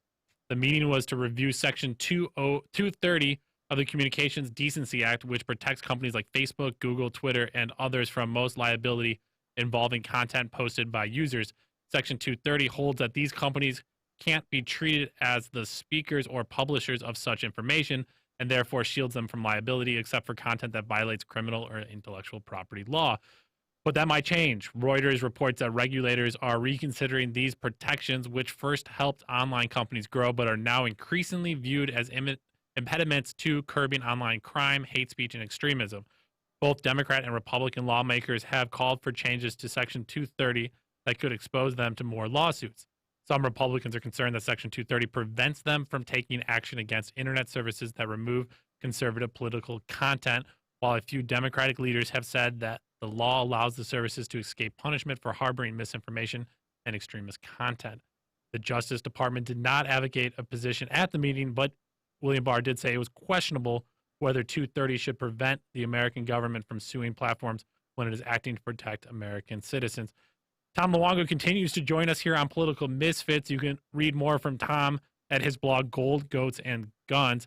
Tom, what are your general takeaways and thoughts on William Barr speaking up against the big tech companies? He joins a long list, Elizabeth Warren, Bernie Sanders, and other Democratic contenders calling for big tech to be split up. Even Facebook co-founder Chris Hughes had wrote an op-ed in the New York Times calling for the company he helped build to be broken up. What are your thoughts on this latest conversation of William Barr, the DOJ? I think this is all part of the plan.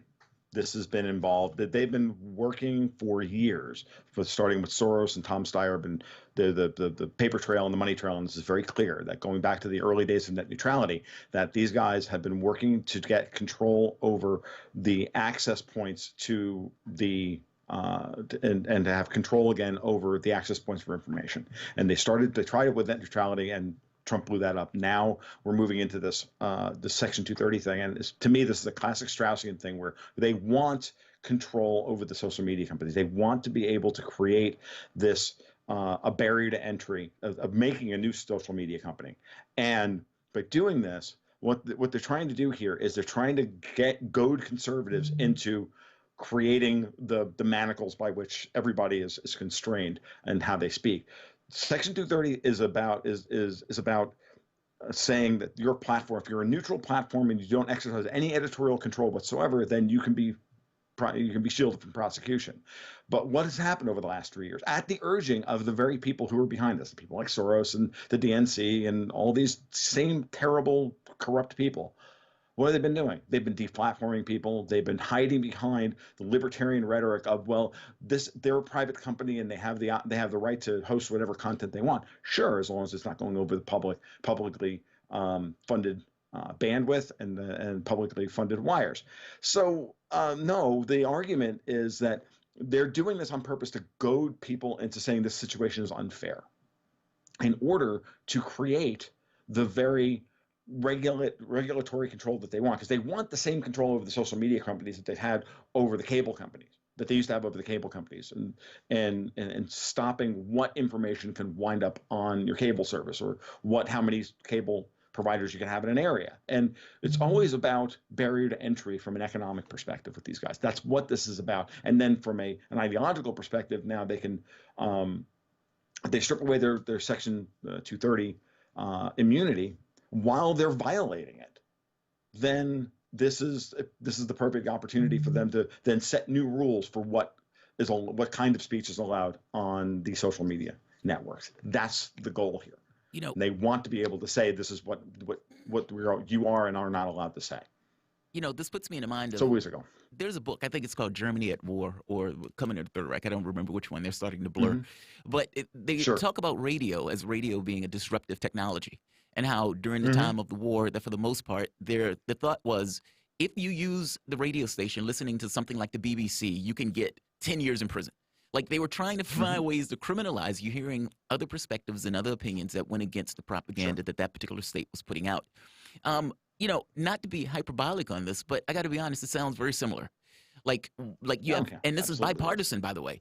I mean, Warren would make the argument that disinformation needs to be criminalized, meaning going after certain media companies. Now, right off the bat, even if you couldn't get it criminalized, it still puts a chill on the information of the content that's coming out. You've had Congress bring multimedia companies or tech companies essentially hitting them on the knuckles when Trump was elected, angry that Donald Trump got elected because they could go around the typical sources of information of mainstream media.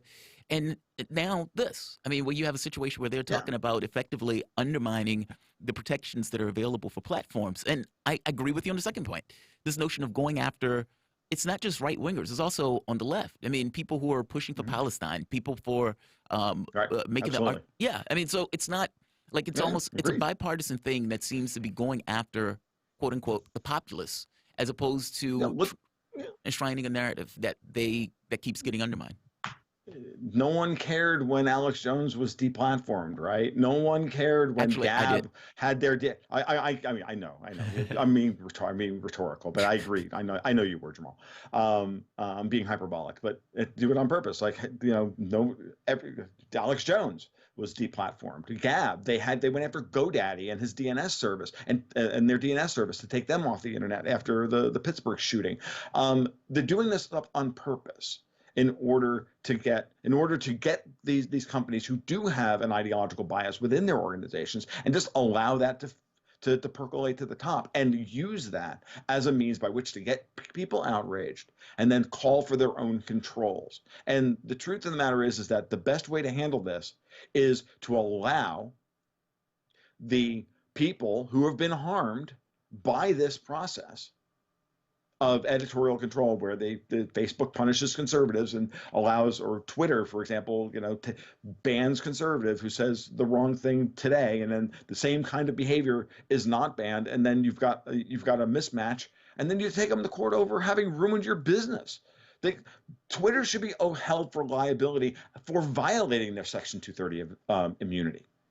Same thing with Facebook, same thing with Google, same thing with YouTube and all the rest of it. They should be sued for material harm for ruining people's businesses. Because if you're a platform and you use this to build your business and then they just take it away from you because you violated some statute that they changed in the EULA yesterday in order to be able to do this, I'm sorry, but that's a violation of so many levels of contract law and provisions of contract law going back hundreds of years that it's perverse. So that we don't talk about it in these terms. And the fact that we're not talking about it in terms of contract law tells you exactly what their actual agenda is. But under contract law, I mean, it's the terms of service and those look, I don't disagree with you on this. I don't like this notion that these guys have taken over our digital commons for all intents and purposes and for the most part hold the keys to us and our ability to interact and to discuss. But they are private companies. I mean, and I would like this to be turned into something like a public utility. They are that. I don't want the public utility is what Soros wants. Okay, that's exactly the model he wants. The better way to handle this is for the government to stay out of this completely and allow people to hash this out in the courts and force these guys to pull back and say, you want to be a platform? Be a platform, but you have to treat everybody equally. And if not, if you want to exercise editorial control, which is fine, then you're a publisher, and now we can go after you. We can now go after you for doing material harm. This is the catch-22. They want it both ways. They want to be able to be a platform and exercise editorial control. You can get one or the other and keep the government out of it. Trust me on this one. The last thing you want is the government getting involved in having any control over the communications and dispensation of ideas and at all. You want to leave the internet free for people to see the bad ideas. And if they see the bad ideas, it is what it is. Because look, the only information on the internet that we have a free market in is porn. Okay, I'm dead serious here. I'm saying it to be blunt, but it's the truth. Yeah. Why is it that we can have endless porn, but we can't oh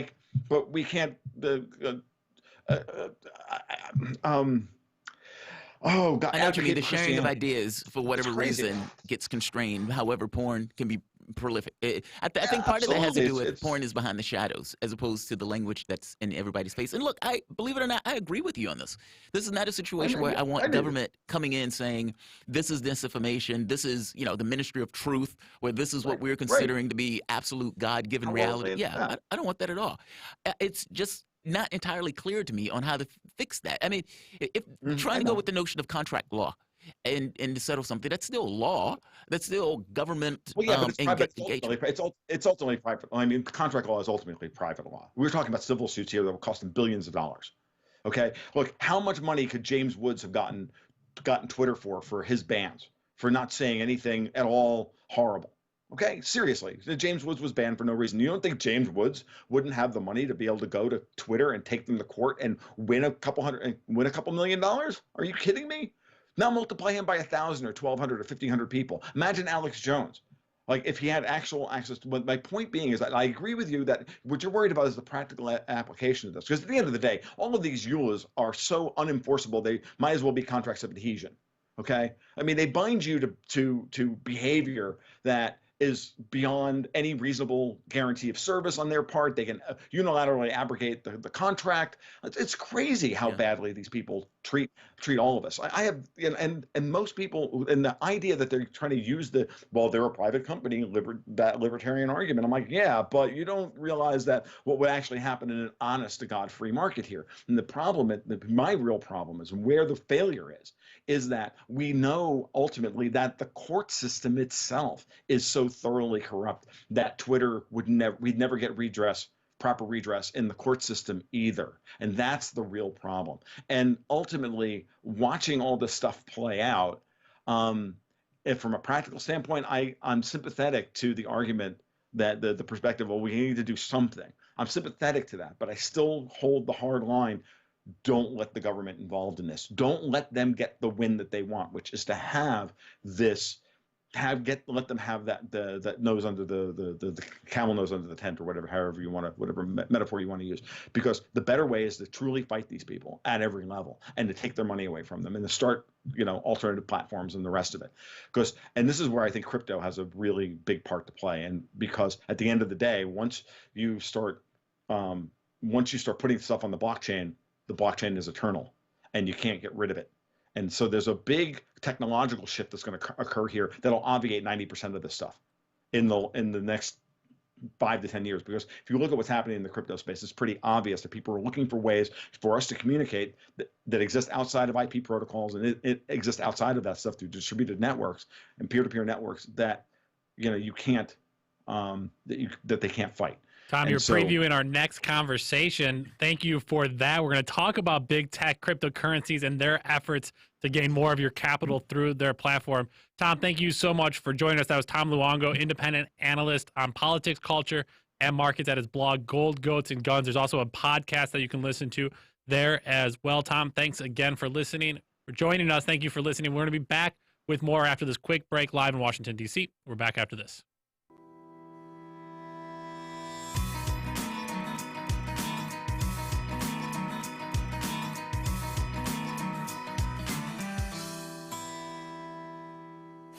We are above all the latest developments, and we don't take any sides. Radio Sputnik, telling the untold. Tune in to Loud and Clear with Brian Becker for the latest news, commentary, and political analysis. What's really behind the political and social crisis gripping the United States and the world? Forget the spoon-fed soundbites from the pundits who know so little about so much. We bring you independent experts, analysts, and activists. Learn what really makes the decision makers take from the boardrooms of Wall Street to the West Wing of the White House. Here is where the people fighting for change speak and are heard loud and clear, 5 days a week on Radio Sputnik and SputnikNews.com.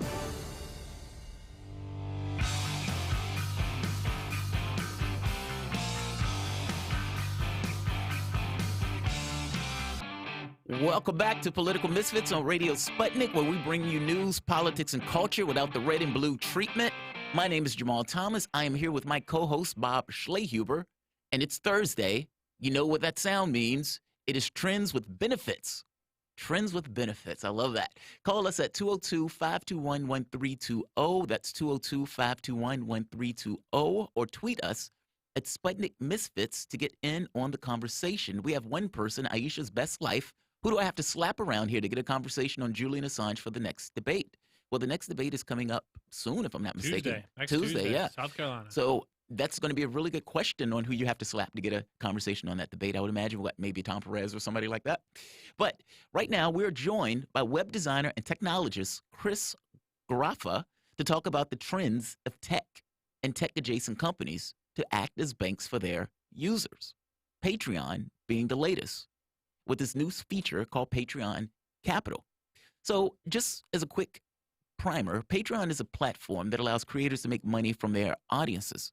It gives creators a mechanism through which the audience can pay either per product or subscribe for a monthly payment. Now, the reason this is beneficial is because oftentimes if you're a content creator, you don't necessarily know how much money you have coming for you in the very next month. So Patreon allows almost like a wage where, for all intents and purposes, each month, a group of people could say, I want to give you this much monthly, and you can grow your own platform with a certain degree of confidence that you're going to have a certain income coming in next month. It's not a blind spot anymore.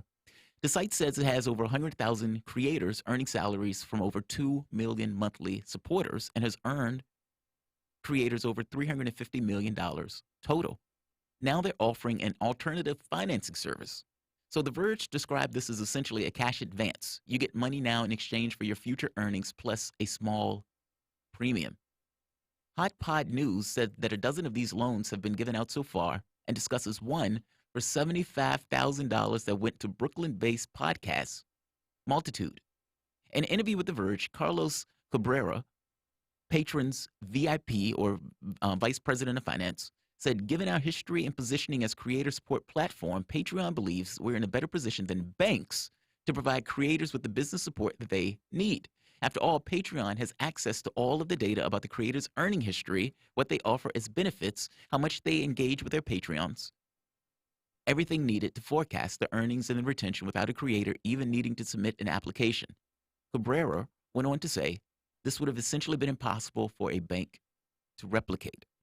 Chris, how are you today? I'm good. How are you guys? Thanks for having me on, and congratulations on the new show. Oh, thank you, man. We appreciate it. So how are we supposed to take this? I mean, look, I personally have Patreon, just this close for myself. I've been using it for the last 2 or 3 years. It comes in handy, amazingly so, especially since, when you're a content creator, there's a blind spot in regards to how much you're going to bring in a particular month. So Patreon is one of those services that have been helped and have been a benefit. But I have to be honest, this creeps me out slightly. So how should we feel about this? Is this the beginning of the podcast workhouses, or is this a great way for creative types to essentially get away from banks?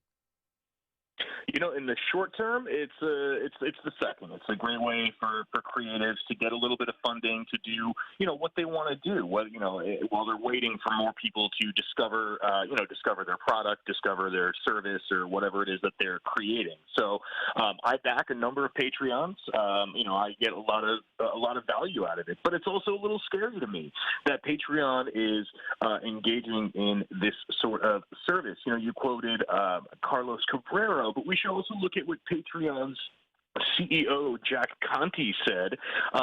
In the run-up to this, they need to, quote, build new businesses and new services and new revenue lines. So instead of just taking the fee from what, the content creators are doing, Patreon takes a little bit of money out of that. They realize they need to make more money. I mean, this is, the basis of capital, right? Of capitalism. They're always trying to make more money. And so they're acting like lenders, but they're more like acting like venture capitalists almost. They're deciding who's going to get this seed funding and then saying, well, you need to give us something back out of it afterwards. It puts me in the mind of Uber in Kenya.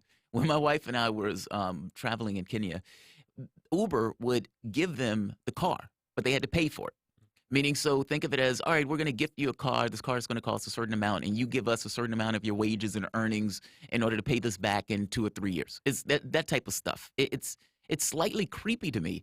And you're right. They're effectively capitalists. They're trying to maximize their profit. And this is not the first time they've come up with a scheme in order to try to make additional revenue. And I don't know if you remember this. Once before, Patreon came out with this plan they wanted to change the rates. So people who were already there get grandfathered in, but the people who are coming behind them would have to pay essentially more.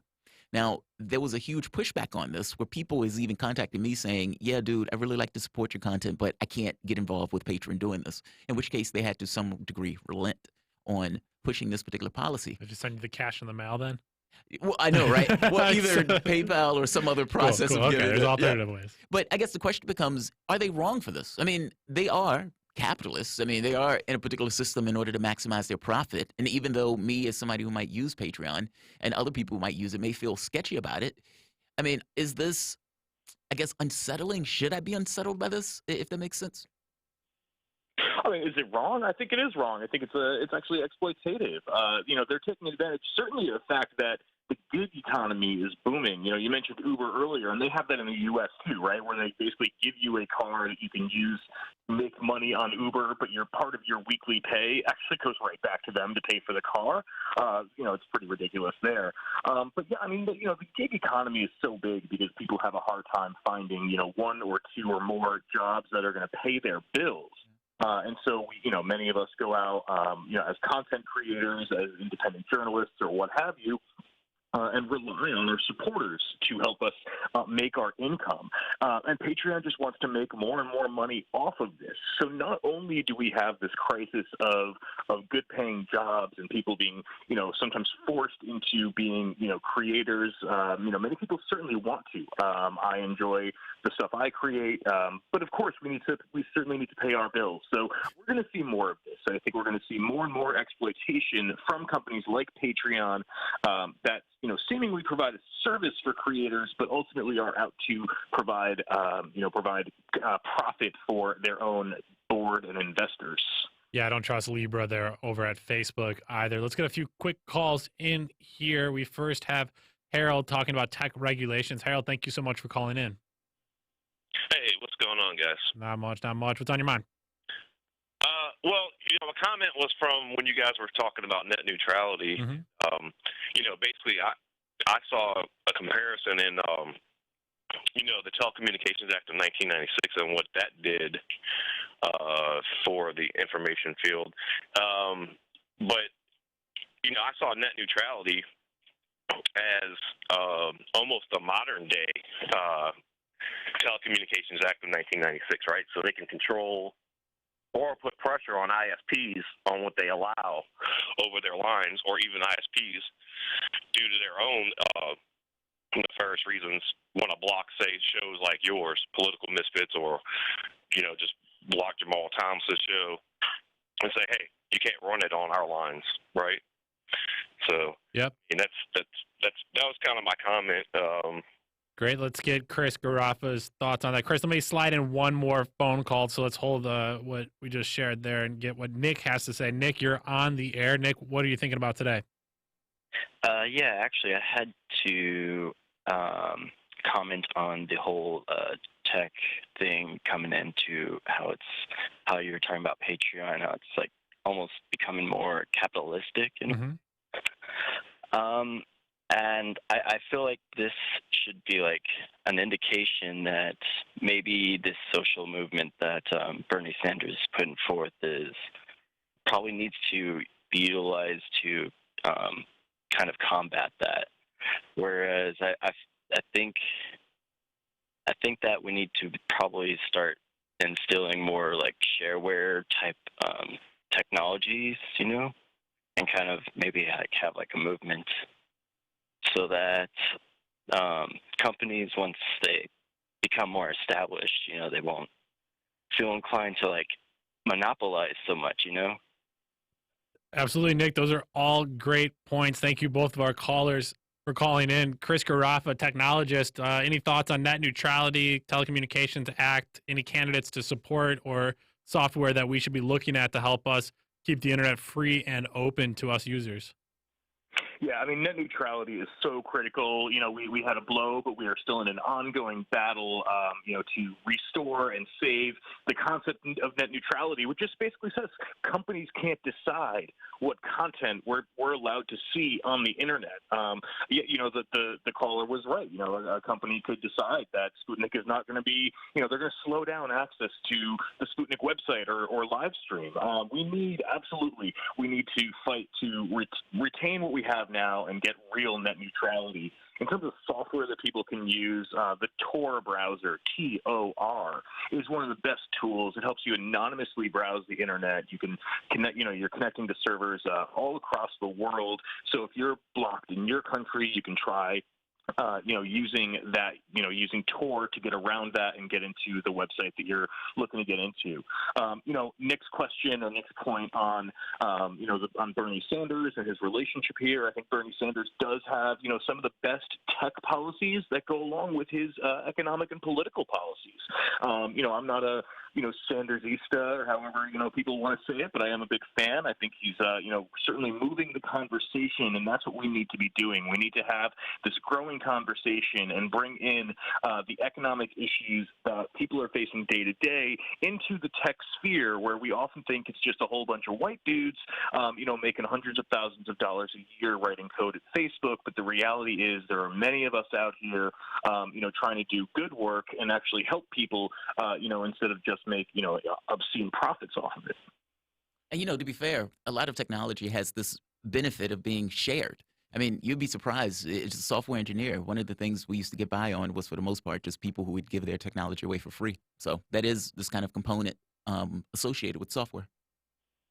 Absolutely. Sharing knowledge, was the original, one of the original purposes of the internet. It's for research and government, but it was about sharing knowledge. It was very quickly capitalized in the 90s. We had the dot-com boom. And of course, we have all of these social media platforms. Every newspaper, every media company has to be on the internet first and foremost. But ultimately it is about sharing knowledge. There are websites as a technologist, as a software developer. I'm on websites like Stack Overflow all the time, helping others and getting help for my own problems, trying to figure out how to do something. And that is the spirit of the internet that we need to retain and really, rebuild.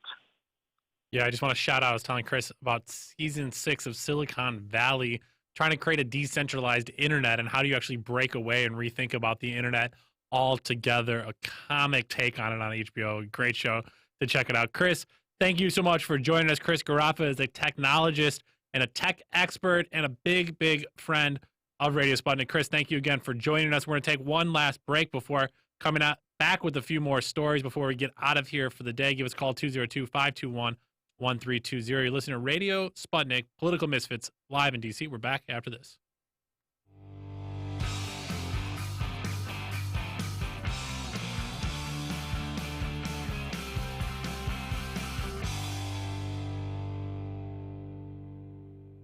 We are talking 24 hours a day, 7 days a week. You are listening. We give you the most essential out of the endless information space. Radio Sputnik, telling the untold. It's time to double down with Max and Stacy. Yeah, double down. We're talking markets, finance, business, economics, ka-ching, bling, just about everything money related on Sputnik. It's called Double Down. We're asking, are dead cats bouncing or have fundamentals changed? That's this week on Double Down.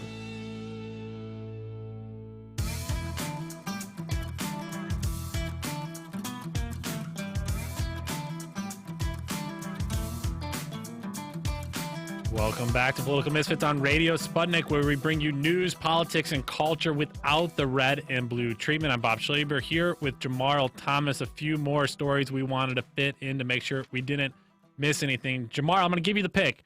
What do you want to do? Boeing, DC traffic tickets, or Utah lawmakers get tough on porn, ease up on polygamy? Oh, God. Where do you want to start here? Oh, that's a toughie. That's a toughie. A lot of options. My class base perspective of this stuff wants me to go to Boeing, only because, you have two jets that fall out of the sky. And you find out that the reason they fell out of the sky because of an MCAT system, which is basically software trying to fix what is a design flaw in the plane. And mind you, the design flaw wasn't there because they needed to be there. They needed to keep market share. They were trying to compete with Airbus, who had a better product on the market. And in trying to compete with that better product, it would have taken more time to just engineer the plane correctly or come up with a new plane or something to that effect. So their thought was, well, let's just change the size of the engines, and then we'll just move them into a different place on the plane, and then let's just create software to fix the problems that were created by us doing that, which in and of itself created more problems. When those planes fell out of the sky, you found this kind of incestuous relationship between our aviation authorities and Boeing. Meaning these guys were almost working hand in glove in putting out this product that wasn't ready for mainstream. You have all of these 737s sitting in the parking lot because they can't sell the 737 MAX plane. So there were all sorts of issues associated with this. And then you have this weird tone-deaf effect where there's a really good conversation between Ralph Nader. One of Ralph Nader's nieces or nephews was on one of those planes that fell out of the sky. Ralph Nader is consumer advocate, famous in regards to his consumer advocacy. And Nader made the point the notion that you guys are still pushing to get this plane out after all of these people have died, after all of the failures that you still are seeing in the plane, every week they would find something else new that was wrong with the airplane. And he's like, you guys are massively missing out on the things that are most important and valuable, meaning life. Instead, you guys wanted to make a quick buck. And in the process of making that quick buck, you killed a lot of people. There need to be consequences. So the latest now then being, you think you would try to fix everything and have a squeaky clean record moving forward, but Boeing here has found debris in the fuel tanks of several 737 MAX jets that have been sitting in storage. In a note to Boeing employees, the company said that foreign object debris, referred to as FOD, is absolutely unacceptable. One escape is one too many. With your help and focus, we'll eliminate FOD from our production system, or FOD. I'm not sure what. I'm not an aviation expert, but clearly the FCC is neither. The note was from Mark Jenks, Vice President and General Manager of the 737 program and the Renton, Washington factory. He said, during these challenging times, our customers and the flying public are counting on us to do our best work each and every day. That's why we're taking action. Boeing said it will address the problem by updating instructions and required checklists for employees, along with additional verification, including inspections and audits. Clearly on the checklist, it's not make sure you clean out the fuselage when you're done working on it. It was talking about like different tools and rags and stuff. It's commonplace, I think, in the overall, hearing some other news and reading more, it's kind of commonplace that these things get left behind. You're in a rush, you clean out the plane before you actually use the plane. But this stuff to get leaked when you're already under the watchful eye of the American public to some degree. So that's just, it's not a silly story, because it's still tragic that this company still just isn't tip-top in shape in addressing these things. But the FCC, the FAA, the Federal Aviation Administration's complete complicity with these big airline companies and these manufacturers is, to me, just disgusting. And government corruption at the core. If people remember, in November of last year, Southwest Airlines was found to be operating as many 49 jets that had not been properly inspected and should be grounded until it could be determined whether or not they could fly. And the FAA is just complicit again in these things. This is what you're there for. But we'll spend and create a whole new government agency, TSA, to pat us down and make sure that there's no terrorists on the plane. And you know what? How many terrorist planes were taken down this year? Less than Boeing took down. Yeah. That's not, nobody's concerned about Boeing. Let's start a whole government regulation looking at Boeing, but that's clearly not going to happen. Let's take one more call here. Alex, thank you so much for calling into Political Misfits. You want to talk about Boeing and lack of oversight? I'm thinking also, thanks for having me on. I'm glad you guys have a show. Thank you. I'm just kind of curious why, I don't know, I don't see any sort of point towards other countries in the way that they deal with, I don't know, what you could maybe consider corruption, but it's really kind of just capitalism running its course in terms of these cost-cutting measures and stuff. I feel like places like China, they're a lot more strict about this. And you see billionaire CEOs going to jail, sometimes even getting... Or losing their heads. Or getting killed. I mean, like, I think your point is extremely well taken.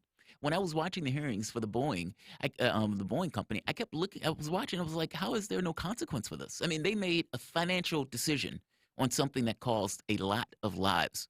I mean, and, you know, sometimes when we're talking about the life or all of these people lost, these are human beings just like you, your mom, cousin, sister, uncle, brother, your school teachers, etc. Across the board. They had their lives. They had people who loved them, who cared about them. And at the end of the day, somebody who's sitting in a company somewhere in a air-conditioned room drinking a latte made a choice that in order to save cash, that they were going to cut corners. And you had people died. Now, the notion that there's not going to be consequences for that. I'm not the guy who likes to put people in cages. By the same token, when you have all of these people that lose their lives for what is basically a capitalistic endeavor, there should be consequences, and those consequences should be severe. Yeah, Alex, are you somebody that flies? Yeah, I actually have to fly quite often. And so have you curbed your habit of flying because of these things happening and chosen to drive, or do you continue to fly? I actually choose to drive now just because of the prohibitive cost of it. But I mean, I see them as one-off events, but it's more so me connecting it to other industries that perform kind of the same issues, you know, fossil fuels and stuff like. I mean, I'm looking at Flint, and you know, they still haven't done anything. Water. Oh, there's corporate actors involved. There's corporate actors involved in the oil industry, like in the BP spill and stuff. They just get slap in the wrist. I mean, $20 billion isn't a slap in the wrist for the average person, but in a company that's valuated at I don't know how many billions or even maybe trillions of dollars. It's got to be stronger because otherwise they're just gonna keep doing it because they know they can fire a couple of people, especially high-ranking people, give them a golden parachute or whatever, and just keep doing business as usual. And I just don't see that a lot, even on the campaign trail. You know, there's talk about corruption and stuff, but I think it kind of ends up being more like a sort of mafioso-esque corruption and not just the basic runnings of capitalism, which is just more and more of the same sort of abuses that just kind of get glossed over and treated in a way that's like, oh, we did our procedure, we took them to court, we got some money, and that's the end of the story. Alex, thank you so much for calling in. I think my point there, Jamal, was the idea that they can get away with this type of stuff because people still have to fly. Yeah. If you want to cross, get away with it. I mean, these are things that people need. They need gasoline for their car. So why do oil and fossil fuel companies get major subsidies? Because people still need to drive. I mean, our capitalist system is oriented around certain products being there for easy consumption, whether it kills the planet or not, and you're force-fed the stuff and given no other option. If you want to not fly, then you drive, and then you pollute the country through your gasoline because they killed the electric car and the battery back in the day, and it's slowly evolving now. And Elon Musk going back to PayPal, all that kind of stuff. These aren't good people, have complete control over the capitalist system, and they don't care about you and me. And these fines that Alex is talking about, $20 billion fine for major companies, this is nothing for them. This is what they earn in a year. And you think of the Mike Bloombergs of the world. He could get slapped on the wrist 4 times at $20 billion and still have $3 billion left, which is an absurd amount. That's an individual. So how do you hold these people accountable? Clearly our system isn't right now because Michael Bloomberg was on the stage last night. Thank goodness for Elizabeth Warren holding him somewhat accountable for a second. But Boeing not accountable, the FAA not accountable, no mention of the FAA and Boeing in the debate. I mean, all these different issues around the capitalist system just are not brought up. And that's what's so disturbing to me about the current system. That's why I don't fit into it, Jamal, because I want to speak out against these things and the system tells you not to. Corporations are people too, Bob. Ugh, corporations gross. are people too. You would think that if corporations were indeed people, that some corporation would have went to prison. But since the corporation is not going to prison because they're not people, they're not human beings. If a company holds a door open for you, they're going to charge you a nickel for the privilege of doing so. I hope you understand what I mean. Some of this stuff is absolutely structural. Meaning like the drug company issue, where we're talking about opioids.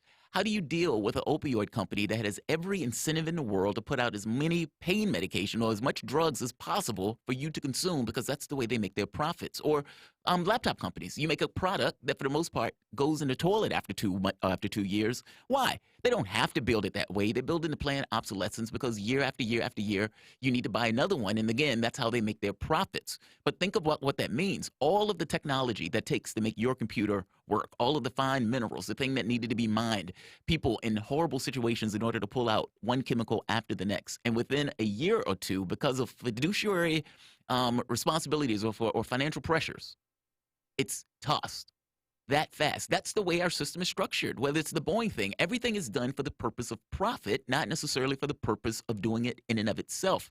So when Boeing makes an airplane, you would think you're making an airplane because you needed to go from point A to point B. You'd be wrong. They make it because it allows them a profit. The airplane is the stupid human trick that allows them to get paid off of that. And you go down the line in regards to our society, it's the same way. You know who are people, Jamal? Who? Polygamist. Yes, they are. There's a new vote here that took place on Tuesday in Utah, putting new restrictions on pornography and removing some of the polygamy and separate proposals moving quickly through the legislature. I was tricked by my producer to think that was a one-bill vote there, porn and polygamy on the same vote. But there were separate pieces of legislation passed. Senators voted unanimously to change state law to remove the threat of jail time for consenting adult polygamists. A step that supporters argue will free people in communities that practice plural marriage to report abuses like children being taken as wives without fear of prosecution. Good. Polygamy in Utah now can be punished by up to 5 years in prison. The restrictive bigamy law is an outgrowth of the long history of the Church of Jesus Christ of Latter-day Saints, widely known as the Mormon Church, with polygamy. While mainstream LDS members abandoned the practice in the 1890s, an estimated 30,000 people still live in polygamous communities. Good for them. That's the way I look at it. I mean, I look at it as good for them. Look, people, there's no God-given thing that says you must organize yourself this way. You must have your relationships to act or function in this particular way. None at all.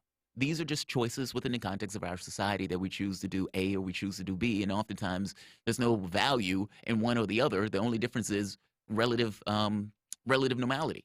We've done this, and so we're just used to doing this, in which case it becomes a law or people just get familiar with it. people can organize themselves in the way that they want to organize themselves. If that's two guys, if that's two women, if that's a guy and two women, or vice versa, I don't particularly care. It is none of my responsibility for how people in their relationships are organized. That's the way I see it. The notion that the government is getting in on how people should arrange themselves is a little bit dicey to me. The porn thing is even weirder. Meaning the moment that you say, all right, we're going to take some of these restraints off polygamy, but we got to do something with that porn. That is so bizarre to me. I'm a libertarian on both of these things. The government should stay out of this. This is something that's a social issue in regards to the way that we organize ourselves. And if people want to consume porn, and I've had some pretty decent arguments with people who are entirely against porn on this stuff, to me, this is a choice issue. For some there in Utah, it's a public health emergency, Jamal. So you think it's slightly different how you see it and some of the Utah legislators. I know there's a lot of people on our YouTube channel that has a lot of thoughts about that comment. So tune in with us tomorrow. We'll be back with a brand new show from 12 to 2 p.m. Eastern.